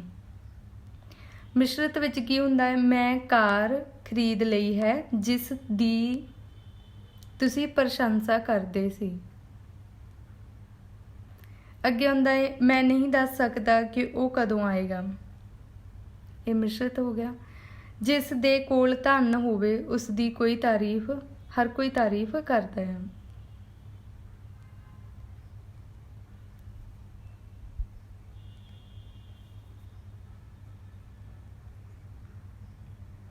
ਮਿਸ਼ਰਤ ਦੇ ਵਿੱਚ ਕਿਵੇਂ ਹੁੰਦਾ ਹੈ? ਇੱਕ ਪ੍ਰਧਾਨ ਉਪਵਾਕ ਹੁੰਦਾ ਹੈ ਔਰ ਇੱਕ ਉਹਦੇ ਤੇ ਅਧੀਨ ਉਪਵਾਕ ਹੁੰਦਾ ਹੈ। ਦੋਨਾਂ ਨੂੰ ਮਿਲਾ ਕੇ ਮਿਸ਼ਰਤ ਵਾਕ ਦੀ ਸਿਰਜਣਾ ਹੁੰਦੀ ਹੈ। ਆ ਗਿਆ ਵਿਸਮੈਵਾਚਕ। ਵਿਸਮੈਵਾਚਕ ਜਿਹੜੇ ਵਾਕ ਵਿੱਚ ਹੈਰਾਨੀ ਦਾ ਭਾਵ ਪ੍ਰਗਟਾਇਆ ਜਾਂਦਾ ਹੈ, ਜਿਵੇਂ ਵਾਹ ਕਿੰਨਾ ਸੁੰਦਰ ਘਰ, ਹਾਏ ਮੈਂ ਕੀ ਕਰਾਂ, ਹਨਾ। ਪ੍ਰਸ਼ਨਵਾਚਕ ਵਿੱਚ ਜਦੋਂ ਪ੍ਰਸ਼ਨ ਪੁੱਛਿਆ ਜਾਂਦਾ ਹੈ ਤੇ ਪ੍ਰਸ਼ਨ ਚਿੰਨ੍ਹ ਲਾਇਆ ਜਾਂਦਾ ਕਿ ਮੈਂ ਜਾ ਸਕਦਾ ਹਾਂ, ਅੱਜ ਉਹ ਸਕੂਲ ਕਿਉਂ ਨਹੀਂ ਆਇਆ, ਹਨਾ। ਨਾਂਹਵਾਚਕ ਵਿੱਚ ਜਦੋਂ ਨਾਂਹਵਾਚਕ ਕਿਰਿਆ ਲੱਗ ਜਾਂਦੀ ਆ, ਹਨਾ, ਵਾਕ ਉਹ ਬਣ ਜਾਂਦਾ ਮੈਨੂੰ ਕਿਸੇ ਦੀ ਪਰਵਾਹ ਨਹੀਂ, ਤੂੰ ਨਾ ਸਕੂਲ ਵਿੱਚ ਖੇਡਦਾ ਹੈ ਨਾ ਘਰ। ਹਾਂਵਾਚਕ ਵਿੱਚ ਕੀ ਹੁੰਦਾ ਹੈ? ਹਾਂਵਾਚਕ ਵਿੱਚ ਕਿਰਿਆ ਹਾਂਵਾਚਕ ਵਿੱਚ ਹੁੰਦੀ ਹੈ, ਜਿਵੇਂ ਮੈਂ ਵੱਡਾ ਹੋ ਕੇ ਲੈਕਚਰਾਰ ਬਣਾਂਗਾ, ਮਿਹਨਤ ਕਰਨ ਵਾਲੇ ਸਦਾ ਸੁੱਖ ਪਾਉਂਦੇ ਹਨ। ਠੀਕ ਹੈ। ਇਸ ਤਰ੍ਹਾਂ ਦੇ ਇਹ ਨਾਂਹਵਾਚਕ ਹੋ ਜਾਂਦੇ ਆ। ਪੰਜਾਬੀ ਵਾਕ ਵਿੱਚ ਮੇਲ ਤੇ ਅਧਿਕਾਰ, ਇਹ ਵੀ ਇੰਪੋਰਟੈਂਟ ਟੌਪਿਕ ਆ, ਇਹਨੂੰ ਵੀ ਤੁਸੀਂ ਧਿਆਨ ਨਾਲ ਪੜ੍ਹਨਾ ਹੈ। ਮੇਲ ਤੇ ਅਧਿਕਾਰ ਕੀ ਹੁੰਦਾ ਹੈ? ਵਾਕ ਵਿੱਚ ਵਿਚਰੇ ਪਰਿਵਰਤਨਸ਼ੀਲ ਜਾਂ ਵਿਕਾਰੀ ਸ਼ਬਦਾਂ ਦੇ ਰੂਪ ਉੱਪਰ ਮੇਲ ਤੇ ਅਧਿਕਾਰ ਦੀਆਂ ਵਿਧੀਆਂ ਰਾਹੀਂ ਕਾਬੂ ਪਾਇਆ ਜਾ ਸਕਦਾ। ਕਈ ਭਾਸ਼ਾਵਾਂ ਦੀਆਂ ਵਿਸ਼ੇਸ਼ ਵਾਕ ਬਣਤਰਾਂ ਤੇ ਕਈ ਤੱਤਾਂ ਵਿਚਕਾਰ ਵਚਨ, ਲਿੰਗ, ਪੁਰਖ ਤੇ ਕਾਰਕ ਆਦਿ ਪੱਖਾਂ ਦਾ ਮੇਲ ਹੁੰਦਾ ਹੈ। ਠੀਕ ਹੈ। ਕਈ ਭਾਸ਼ਾਵਾਂ ਦੀਆਂ ਵਿਸ਼ੇਸ਼ ਵਾਕ ਬਣਤਰਾਂ ਦੇ ਕਈ ਤੱਤਾਂ ਵਿਚਕਾਰ ਵਚਨ, ਲਿੰਗ, ਪੁਰਖ ਤੇ ਕਾਰਕ ਆਦਿ ਪੱਖਾਂ ਦਾ ਮੇਲ ਹੁੰਦਾ ਹੈ। ਪੰਜਾਬੀ ਭਾਸ਼ਾ ਵਿੱਚ ਕਿਹੜੀਆਂ ਇਕਾਈਆਂ ਆਪਸ ਵਿੱਚ ਵਿਆਕਰਨਕ ਮੇਲ ਸਥਾਪਿਤ ਕਰਦੀਆਂ ਹੇਠ ਲਿਖੇ ਅਨੁਸਾਰ ਹੈ। ਠੀਕ ਹੈ। ਇਹ ਵਾਲੀਆਂ ਜਿਹੜੀਆਂ ਇਕਾਈਆਂ ਇਹਨਾਂ ਦਾ ਜਦੋਂ ਮੇਲ ਹੁੰਦਾ ਉਹਨੂੰ ਮੇਲ ਕਿਹਾ ਜਾਂਦਾ ਹੈ। ਕਿਹੜੀਆਂ ਇਕਾਈਆਂ ਦਾ ਮੇਲ ਹੁੰਦਾ ਹੈ? ਵਿਸ਼ੇਸ਼ਣ ਤੇ ਨਾਮ ਦਾ, ਕਰਤਾ ਤੇ ਕਿਰਿਆ ਦਾ, ਕਰਤਾ ਪੜਨਾਮ ਤੇ ਕਿਰਿਆ ਦਾ, ਕਰਤਾ ਪੜਨਾਮ ਤੇ ਸਹਾਇਕ ਕਿਰਿਆ, ਮੁੱਖ ਕਿਰਿਆ ਤੇ ਸਹਾਇਕ ਕਿਰਿਆ, ਸੰਬੰਧਕ ਤੇ ਪਿਛੋਣ ਵਾਲਾ ਨਾਮ, ਨਾਮ ਤੇ ਵਿਧੇਈ ਵਿਸ਼ੇਸ਼ਣ, ਨਾਮ ਤੇ ਕਿਰਿਆ ਪੂਰਕ, ਨਾਮ ਤੇ ਕਿਰਿਆ। ਠੀਕ ਹੈ, ਇਹਨਾਂ ਸਾਰੀਆਂ ਦਾ ਮੇਲ ਹੁੰਦਾ ਹੈ। ਜਿਵੇਂ ਨਾਮ ਆ ਗਿਆ, ਵਿਸ਼ੇਸ਼ਣ ਲੱਗ ਗਿਆ, ਉਹਦੇ ਨਾਲ ਨਾਮ ਆਊਗਾ। ਕਰਤਾ ਹੈ ਤੇ ਉਹਦੇ ਨਾਲ ਕਿਰਿਆ ਆਊਗੀ। ਕਰਤਾ ਹੈ, ਕਰਤਾ ਪੜਨਾਮ ਹੈ ਤਾਂ ਉਹਦੇ ਨਾਲ ਕਿਰਿਆ ਲੱਗੂਗੀ। ਕਰਤਾ ਪੜਨਾਮ ਤੇ ਉਹਦੇ ਨਾਲ ਸਹਾਇਕ ਕਿਰਿਆ ਲੱਗੂਗੀ। ਮੁੱਖ ਕਿਰਿਆ ਅਤੇ ਸਹਾਇਕ ਕਿਰਿਆ ਆਊਗੀ। ਸੰਬੰਧਕ ਅਤੇ ਪਿੱਛੋਂ ਆਉਣ ਵਾਲਾ ਨਾਮ, ਨਾਮ ਤੇ ਵਿਧੇਈ ਵਿਸ਼ੇਸ਼ਣ ਆਊਗਾ। ਨਾਮ ਤੇ ਕਿਰਿਆ ਪੂਰਕ ਆਊਗੀ। ਕਰਮ ਤੇ ਕਿਰਿਆ ਆਊਗਾ। ਠੀਕ ਹੈ। ਅਧਿਕਾਰ ਕੀ ਹੁੰਦਾ ਹੈ? ਅਧਿਕਾਰ ਕੁਝ ਭਾਸ਼ਾਵਾਂ ਵਿੱਚ ਇੱਕ ਵਿਸ਼ੇਸ਼ ਵਾਕਾਤਮਕ ਵਿਧੀ ਜੋ ਅਧਿਕਾਰ ਦੇ ਨਾਮ ਨਾਲ ਜਾਣੀ ਜਾਂਦੀ, ਇੱਕ ਵਾਕਾਤਮਕ ਵਿਧੀ ਹੁੰਦੀ ਆ। ਠੀਕ ਹੈ, ਕੰਮ ਕਰਦੀ ਨਜ਼ਰ ਆਉਂਦੀ। ਇਸ ਦਾ ਭਾਵ ਇਹ ਹੈ ਕਿ ਕੁਝ ਰੂਪਾਂਤਰੀ ਰੂਪ ਵਾਲੇ ਸ਼ਬਦ ਵਾਕਾਤਮਕ ਬਣਤਰ ਵਿੱਚ ਇੱਕ ਵਿਸ਼ੇਸ਼ ਰੂਪ ਵਿੱਚ ਤੇ ਵਿਸ਼ੇਸ਼ ਸਥਾਨ ਤੇ ਵਿਚਰਦੇ ਹਨ। ਅਜਿਹੇ ਸ਼ਬਦ ਰੂਪ ਨਾਮ ਸ਼੍ਰੇਣੀ ਦੇ ਹੋਣ ਤਾਂ ਇਹ ਕਾਰਕ ਵਜੋਂ ਰੂਪ ਵਟਾਉਂਦੇ ਹਨ। ਪੰਜਾਬੀ ਵਿੱਚ ਸੰਬੰਧਕ ਤੇ ਕਾਰਕ ਦੇ ਕਈ ਉਦਾਹਰਨ ਮਿਲਦੇ ਆ, ਪਰ ਅਧਿਕਾਰ ਸੰਬੰਧੀ ਨਿਯਮਾਂ ਵਿੱਚ ਇਕਸਾਰਤਾ ਨਹੀਂ। ਲਿੰਗ ਵਚਨ ਦੇ ਰੂਪ ਤੇ ਆਧਾਰ ਤੇ ਵੀ ਵੱਖ-ਵੱਖ ਕਾਰਨਾਂ ਕਰਕੇ ਵੱਖ-ਵੱਖ ਪਰਿਵਰਤਨ ਆਉਂਦੇ ਹਨ। ਪੁਲਿੰਗ ਨਾਵਾਂ ਦੇ ਇੱਕ ਵਚਨ ਤੇ ਰੂਪ ਸੰਬੰਧਕ ਅਧਿਕਾਰ ਇੱਕ ਅੰਤਕ ਹੋ ਜਾਂਦਾ ਹੈ। ਉਪਰੋਕਤ ਉਦਾਹਰਨ ਤੋਂ ਇਹ ਵੀ ਸਪਸ਼ਟ ਹੋ ਜਾਂਦਾ ਹੈ ਕਿ ਮੇਲ ਦੀ ਪ੍ਰਕਿਰਿਆ ਵਿੱਚ ਰੂਪਾਂਤਰੀ ਰੂਪ ਵਾਲੇ ਸ਼ਬਦ ਹੀ ਭਾਗ ਲੈਂਦੇ ਹਨ, ਵਿਉਂਤਪਤ ਰੂਪ ਵਾਲੇ ਨਹੀਂ। ਇਸ ਦੇ ਨਾਲ ਹੀ ਸਪਸ਼ਟ ਹੈ ਕਿ ਅਧਿਕਾਰ ਦੀ ਪ੍ਰਕਿਰਿਆ ਬਾਹਰ ਕੇਂਦਰਿਤ ਬਣਤਰਾਂ ਵਿੱਚ ਹੀ ਉਪਲਬਧ ਹੁੰਦੀ ਹੈ। ਮੇਲ ਦੀ ਪ੍ਰਕਿਰਿਆ ਜਿਹੜੀ ਆ ਉਹ ਅੰਦਰ ਕੇਂਦਰਿਤ ਤੇ ਹੁੰਦੀ ਹੈ ਤੇ ਬਾਹਰ ਕੇਂਦਰਿਤ ਭਾਵ ਦੋਹਾਂ ਭੰਤਾਂ ਦੀ ਬਣਤਰਾਂ ਵਿੱਚ ਪ੍ਰਾਪਤ ਹੁੰਦੀ ਹੈ। ਅੱਗੇ ਅਗਲਾ ਟੌਪਿਕ ਹੁੰਦਾ ਗੁਰਮੁਖੀ ਲਿਪੀ ਦਾ ਜਨਮ ਤੇ ਵਿਕਾਸ।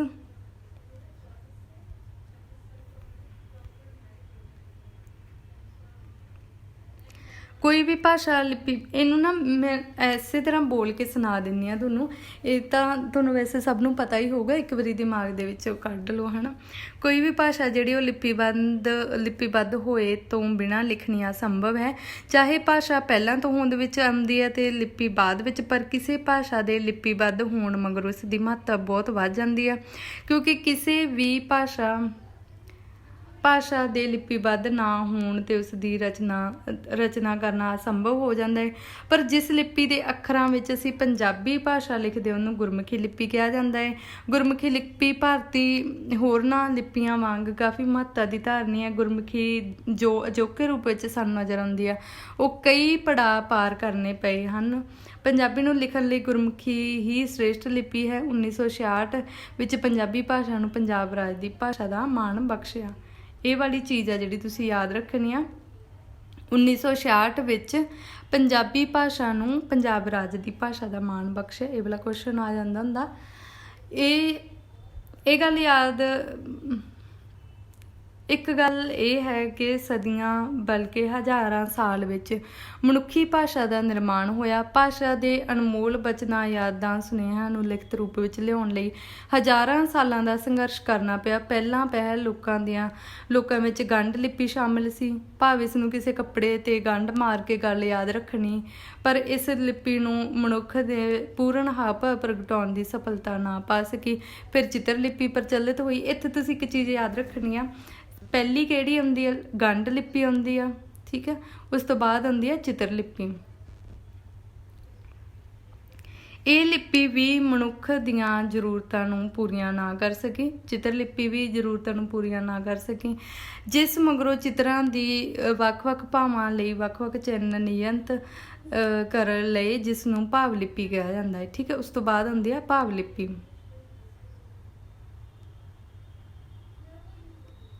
ਭਾਵ ਲਿਪੀ, ਠੀਕ ਹੈ। ਇਹ ਲਿਪੀ ਵੀ ਬਹੁਤੀ ਸਫਲਤਾ ਹਾਸਲ ਨਾ ਕਰ ਸਕੀ। ਹਜ਼ਾਰਾਂ ਸਾਲਾਂ ਦੀ ਕੋਸ਼ਿਸ਼ ਮਗਰੋਂ ਵਰਨ ਲਿਪੀ ਦੀ ਕਾਢ ਕੱਢੀ ਗਈ। ਪਹਿਲਾਂ ਕਿਹੜੀ? ਗੰਢ ਲਿਪੀ ਆਈ ਆ, ਉਸ ਤੋਂ ਬਾਅਦ ਚਿੱਤਰ ਲਿਪੀ ਆਉਂਦੀ, ਫਿਰ ਭਾਵ ਲਿਪੀ ਆਉਂਦੀ ਆ ਤੇ ਫਿਰ ਉਸ ਤੋਂ ਬਾਅਦ ਵਰਨ ਲਿਪੀ ਆਉਂਦੀ ਆ। ਭਾਸ਼ਾ ਨੂੰ ਸੁਰੱਖਿਅਤ ਰੱਖਣ ਲਈ ਇਤਿਹਾਸ ਸਾਧਨ ਦੀ ਲੋੜ ਮਹਿਸੂਸ ਕਰਦਿਆਂ ਹੋਇਆਂ ਜੋ ਯਤਨ ਕੀਤੇ ਗਏ, ਉਹਨਾਂ ਸਦਕਾ ਹੀ ਲਿਪੀ ਹੋਂਦ ਵਿੱਚ ਆਈ। ਸੰਸਾਰ ਵਿੱਚ ਲਗਭਗ 400 ਲਿਪੀਆਂ ਦੀ ਵਰਤੋਂ ਹੁੰਦੀ ਆ। ਇਹ ਚੀਜ਼ ਵੀ ਯਾਦ ਰੱਖਿਓ। 400 ਲਿਪੀਆਂ ਦੀ ਵਰਤੋਂ ਹੁੰਦੀ ਆ, ਇਹ ਵਾਲੀ ਚੀਜ਼ ਯਾਦ ਰੱਖਣੀ ਹੈ, ਠੀਕ ਹੈ। ਇਹਨਾਂ ਵਿੱਚ ਮਿਸਰੀ ਲਿਪੀ, ਅਰਬੀ ਲਿਪੀ, ਯੂਨਾਨੀ ਲਿਪੀ, ਚੀਨੀ, ਬ੍ਰਹਮੀ ਹਨਾ, ਇਹ ਪ੍ਰਸਿੱਧ ਪ੍ਰਾਚੀਨ ਲਿਪੀਆਂ ਹੈ। ਭਾਰਤ ਦੀ ਸਭ ਤੋਂ ਪ੍ਰਾਚੀਨ ਲਿਪੀ ਜਿਹੜੀ ਉਹ ਬ੍ਰਹਮੀ ਆ। ਬ੍ਰਹਮੀ ਤੋਂ ਪਹਿਲਾਂ ਚਾਹੇ ਸਿੰਧੂ ਲਿਪੀ ਦਾ ਜ਼ਿਕਰ ਹੁੰਦਾ ਹੈ, ਪਰ ਉਸ ਦੀ ਰੂਪ ਰੇਖਾ ਅਗਿਆਤ ਹੈ। ਬ੍ਰਹਮੀ ਇਤਿਹਾਸਿਕ ਤੌਰ ਤੇ ਪ੍ਰਮਾਣਿਕ ਲਿਪੀ ਹੈ, ਠੀਕ ਹੈ। ਇਹ ਵਾਲੀ ਸਾਰੀ ਚੀਜ਼ ਮੈਨੂੰ ਬਹੁਤ ਇੰਟਰਸਟਿੰਗ ਲੱਗੀ, ਸ਼ਾਇਦ ਤੁਸੀਂ ਵੀ ਇੰਨੇ ਧਿਆਨ ਨਾਲ ਸੁਣਿਆ ਹੋਣਾ। ਇਸ ਤੋਂ ਬਾਅਦ ਬ੍ਰਹਮੀ ਲਿਪੀ ਜਿਹੜੀ ਆ ਉਹਦੇ ਅੱਗੇ ਕਿਸ ਤਰ੍ਹਾਂ ਦੇ ਪੜਾਅ ਆਉਂਦੇ ਆ। ਬ੍ਰਹਮੀ ਲਿਪੀ ਉੱਤਰ ਸ਼ੈਲੀ, ਫਿਰ ਦੱਖਣੀ ਸ਼ੈਲੀ, ਗੁਪਤ ਸ਼ੈਲੀ, ਕੁਟਿਲ ਸ਼ੈਲੀ, ਦੇਵਨਾਗਰੀ ਤੇ ਸ਼ਾਰਦਾ ਦੇ ਵਿੱਚ ਕਿਹੜੇ ਆਉਂਦੇ ਆ, ਲੰਡੇ ਆਉਂਦੀ ਆ, ਟਾਕਰੀ ਆਉਂਦੀ ਆ, ਅਰਧਨਾਗਰੀ ਤੇ ਗੁਰਮੁਖੀ ਆਉਂਦੀ ਆ, ਠੀਕ ਹੈ। ਸਿੰਧੂ ਘਾਟੀ ਦੀ ਲਿਪੀ ਕਿਹੜੀ ਸੀਗੀ, ਉਹ ਸੀ ਬ੍ਰਹਮੀ ਲਿਪੀ। ਬ੍ਰਹਮੀ ਤੋਂ ਬਾਅਦ ਪੰਜਾਬ ਦੀਆਂ ਲਿਪੀਆਂ ਸ਼ਾਰਦਾ ਤੇ ਬਾਕੀ ਭਾਰਤ ਦੀਆਂ ਕਿਹੜੀਆਂ ਆਉਂਦੀਆਂ, ਨਾਗਰੀ ਤੇ ਕੁਟਿਲ। ਮੈਨੂੰ ਨਾ ਇੱਕ ਵਾਰੀ ਦੁਬਾਰਾ ਉੱਪਰੋਂ ਚਲਾਉਂਦੀ ਹਾਂ, ਤੁਸੀਂ ਇਹਦਾ ਸਕਰੀਨਸ਼ਾਟ ਵੀ ਲੈ ਲਿਓ ਅਗਰ ਤੁਹਾਨੂੰ ਚਾਹੀਦਾ ਹੋਇਆ ਤਾਂ।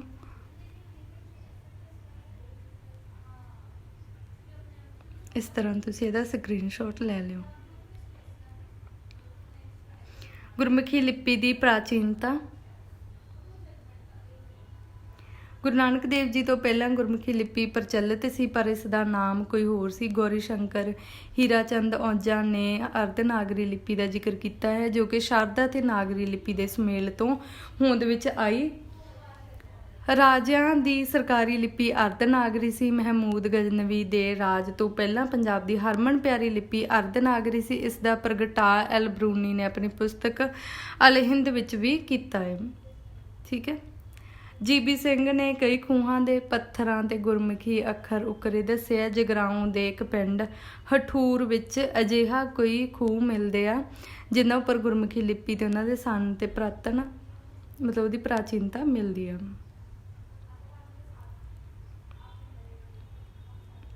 ਅਰਧਨਾਗਰੀ ਦੇ ਅੱਖਰ ਕਿਹੜੇ ਆ ਤੇ ਦੂਸਰੇ ਪਾਸੇ ਗੁਰਮੁਖੀ ਦੇ ਦਿੱਤੇ ਹੋਏ ਆ, ਠੀਕ ਹੈ।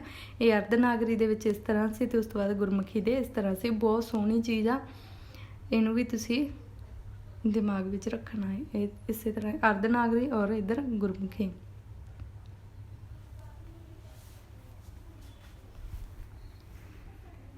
ਅੱਗੇ ਹੁੰਦਾ ਇਹ ਨਾਗਰੀ ਜਿਹੜੀ ਇਹਦੇ 52 ਅੱਖਰ ਪਰ ਗੁਰਮੁਖੀ ਦੇ 35 ਜੇ ਨਾਲ ਕੰਮ ਕਰਦਾ ਹੈ ਤੇ 17 ਅੱਖਰ ਲਿਖਣ ਦਾ।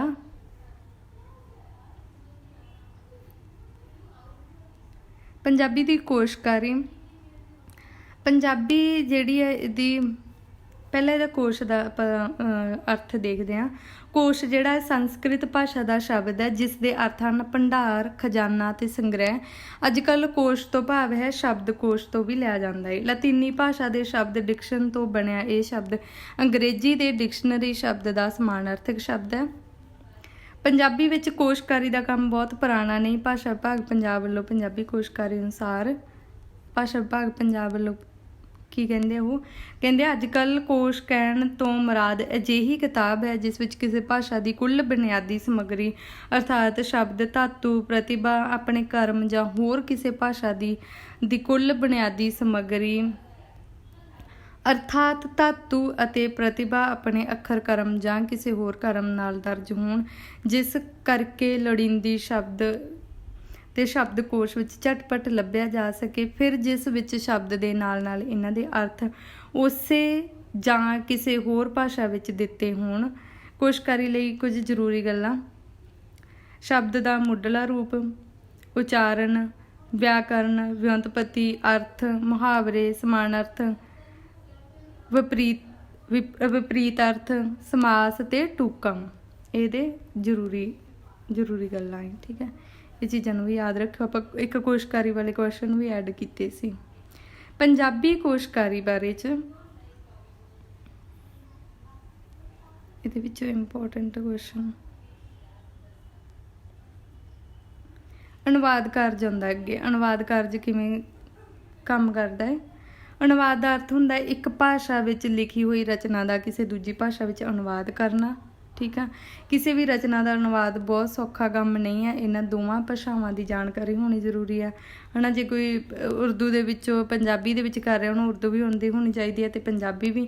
ਅੰਗਰੇਜ਼ੀ ਤੋਂ ਪੰਜਾਬੀ ਦਾ ਅਨੁਵਾਦ ਕਰਨ ਲਈ ਅੰਗਰੇਜ਼ੀ ਭਾਸ਼ਾ ਦੇ ਸ਼ਬਦ ਭੰਡਾਰ, ਅਰਥ ਵਿਗਿਆਨ, ਰੂਪ ਵਿਗਿਆਨ, ਵਾਕ ਵਿਗਿਆਨ ਤੋਂ ਜਾਣੂ ਹੋਣਾ ਜ਼ਰੂਰੀ ਆ।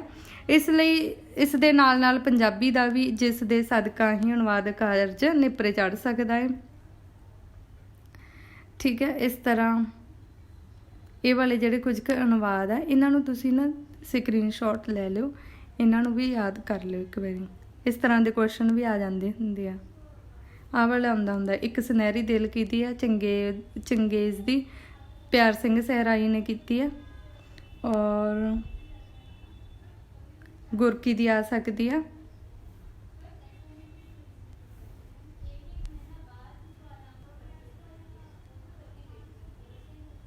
ਅੱਗੇ ਹੁੰਦਾ ਪੰਜਾਬੀ ਸੱਭਿਆਚਾਰ। ਪੰਜਾਬੀ ਸੱਭਿਆਚਾਰ ਨੂੰ ਜਾਣਨ ਤੋਂ ਪਹਿਲਾਂ ਇਹ ਜ਼ਰੂਰੀ ਹੈ ਕਿ ਸੱਭਿਆਚਾਰ ਕੀ ਹੈ। ਸੱਭਿਆਚਾਰ ਮਨੁੱਖੀ ਸਮਾਜ ਦੀ ਪ੍ਰਮੁੱਖ ਵਿਸ਼ੇਸ਼ਤਾ ਹੈ। ਮਨੁੱਖ ਨਾ ਸਿਰਫ ਸਮਾਜਿਕ ਸਗੋਂ ਸੱਭਿਆਚਾਰਕ ਪ੍ਰਾਣੀ ਆ। ਪਸ਼ੂਆਂ ਅਤੇ ਮਨੁੱਖ ਵਿੱਚ ਸਭ ਤੋਂ ਜ਼ਿਕਰਯੋਗ ਅੰਤਰ ਇਹ ਹੈ ਕਿ ਮਨੁੱਖ ਸਮਾਜ ਵਿੱਚ ਸੱਭਿਆਚਾਰ ਹੁੰਦਾ ਹੈ, ਜਦ ਕਿ ਪਸ਼ੂ ਸਮਾਜ ਵਿੱਚ ਸੱਭਿਆਚਾਰ ਨਹੀਂ ਹੁੰਦਾ ਗਾ। ਠੀਕ ਹੈ। ਪਸ਼ੂ ਸਮਾਜ ਜਿਹੜਾ ਹੈ ਉਹ ਸੱਭਿਆਚਾਰ ਤੋਂ ਵਿਹੂਣਾ ਹੈ। ਮਨੁੱਖੀ ਜੀਵਨ ਹੀ ਸੱਭਿਆਚਾਰਕ ਮਾਹੌਲ ਵਿੱਚ ਬੀਤਦਾ ਹੈ। ਇਸ ਵਿੱਚ ਅਸੀਂ ਭਾਸ਼ਾ, ਦਰਸ਼ਨ, ਧਰਮ, ਆਦਰਸ਼, ਵਿਚਾਰ, ਉਹਨਾਂ ਸਾਰੇ ਨਿਯਮਾਂ ਨੂੰ ਸ਼ਾਮਿਲ ਕਰ ਸਕਦੇ ਹਾਂ ਜੋ ਸਮਾਜਿਕ ਜੀਵਨ ਦੇ ਖੇਤਰਾਂ ਵਿੱਚ ਪ੍ਰਚਲਿਤ ਹੋਵੇ। ਸੱਭਿਆਚਾਰ ਸਿਰਫ ਰਸਮੀ ਨੇਮ ਹੀ ਨਹੀਂ ਹੁੰਦਾ, ਸਗੋਂ ਦਿਨ ਪ੍ਰਤੀ ਦਿਨ ਦੀ ਜੀਵਨ ਸ਼ੈਲੀ ਨਾਲ ਸੰਬੰਧਿਤ ਹੈ। ਸੱਭਿਆਚਾਰ ਦਾ ਅਰਥ ਪੂਰਨ ਪ੍ਰਕਾਰ ਕਰਨ ਲਈ ਵੱਖ-ਵੱਖ ਵਿਦਵਾਨਾਂ ਵਿੱਚ ਵਿਚਾਰ ਇਸ ਤਰ੍ਹਾਂ ਪ੍ਰਗਟਾਏ ਜਾਂਦੇ ਆ। ਇਹ ਜਿਹੜੇ E.B. ਟਾਇਲਰ ਆ, ਹੈ ਨਾ, ਇਹਦੇ ਵੀ ਵਿਚਾਰ ਆਉਂਦੇ ਹੁੰਦੇ, ਕਈ ਵਾਰੀ ਪੇਪਰ ਦੇ ਵਿੱਚ ਸਟੇਟਮੈਂਟ ਆ ਜਾਂਦੀ ਹੁੰਦੀ ਆ, ਹੈ ਨਾ। ਇਹ ਇੱਕ ਚੀਜ਼ ਯਾਦ ਰੱਖਿਓ, ਜਿਵੇਂ ਸਪਿਨਰ ਆ, E.B. ਟਾਇਲਰ ਆ, ਹੈ ਨਾ, ਇਹ ਵਾਲੇ ਆ। ਇਹਨਾਂ ਹੁਣ ਤੁਸੀਂ ਇਹ ਯਾਦ ਰੱਖਣਾ ਵੀ ਸੱਭਿਆਚਾਰਕ ਵਿਗਿਆਨੀ ਆ। ਕਈ ਵਾਰੀ ਕੋਈ ਐਵੇਂ ਦਾ ਕੁਐਸਚਨ ਆ ਗਿਆ ਜਾਂ ਬੁੱਕ ਆ ਗਈ ਤਾਂ ਤੁਸੀਂ ਉੱਥੇ ਇਹ ਚੀਜ਼ ਨੂੰ ਅਣਸੁਣਿਆ ਨਾ, ਤੁਹਾਨੂੰ ਸਮਝ ਐਂ ਨਾ ਲੱਗੇ, ਹੈ ਨਾ, ਵੀ ਅਣਸੁਣਿਆ ਜਾਂ ਕਿਹੜਾ ਰਾਈਟਰ ਹੋ ਸਕਦਾ ਇਹ ਸੱਭਿਆਚਾਰ ਵਾਲੀ ਨਾਲ। ਮਿਲਾਨ ਚਿੰਨ੍ਹ ਦੇ ਵਿੱਚ ਇਵੇਂ ਦੇ ਕੁਐਸਚਨ ਆ ਸਕਦੇ ਆ ਵੀ ਇੱਕ ਪਾਸੇ ਤੁਹਾਨੂੰ E.B. ਟਾਇਲਰ ਲਿਖਿਆ ਹੋਵੇ, ਇੱਕ ਪਾਸੇ ਕੋਈ ਸੱਭਿਆਚਾਰ ਵਾਲੀ ਬੁੱਕ ਲਿਖੀ ਹੋਵੇ, ਹੈ ਨਾ, ਤਾਂ ਤੁਹਾਨੂੰ ਨਾ ਉਹ ਪਤਾ ਲੱਗ ਜੂਗਾ ਵੀ ਕਲਚਰ ਵਾਲੀ ਬੁੱਕ ਆ ਤਾਂ ਉਹ ਕਿਹਦੀ ਹੋਊਗੀ, E.B. ਟਾਇਲਰ ਜਾਂ ਸਪੈਂਸਰ ਦੀ ਹੋਊਗੀ, ਹੈ ਨਾ।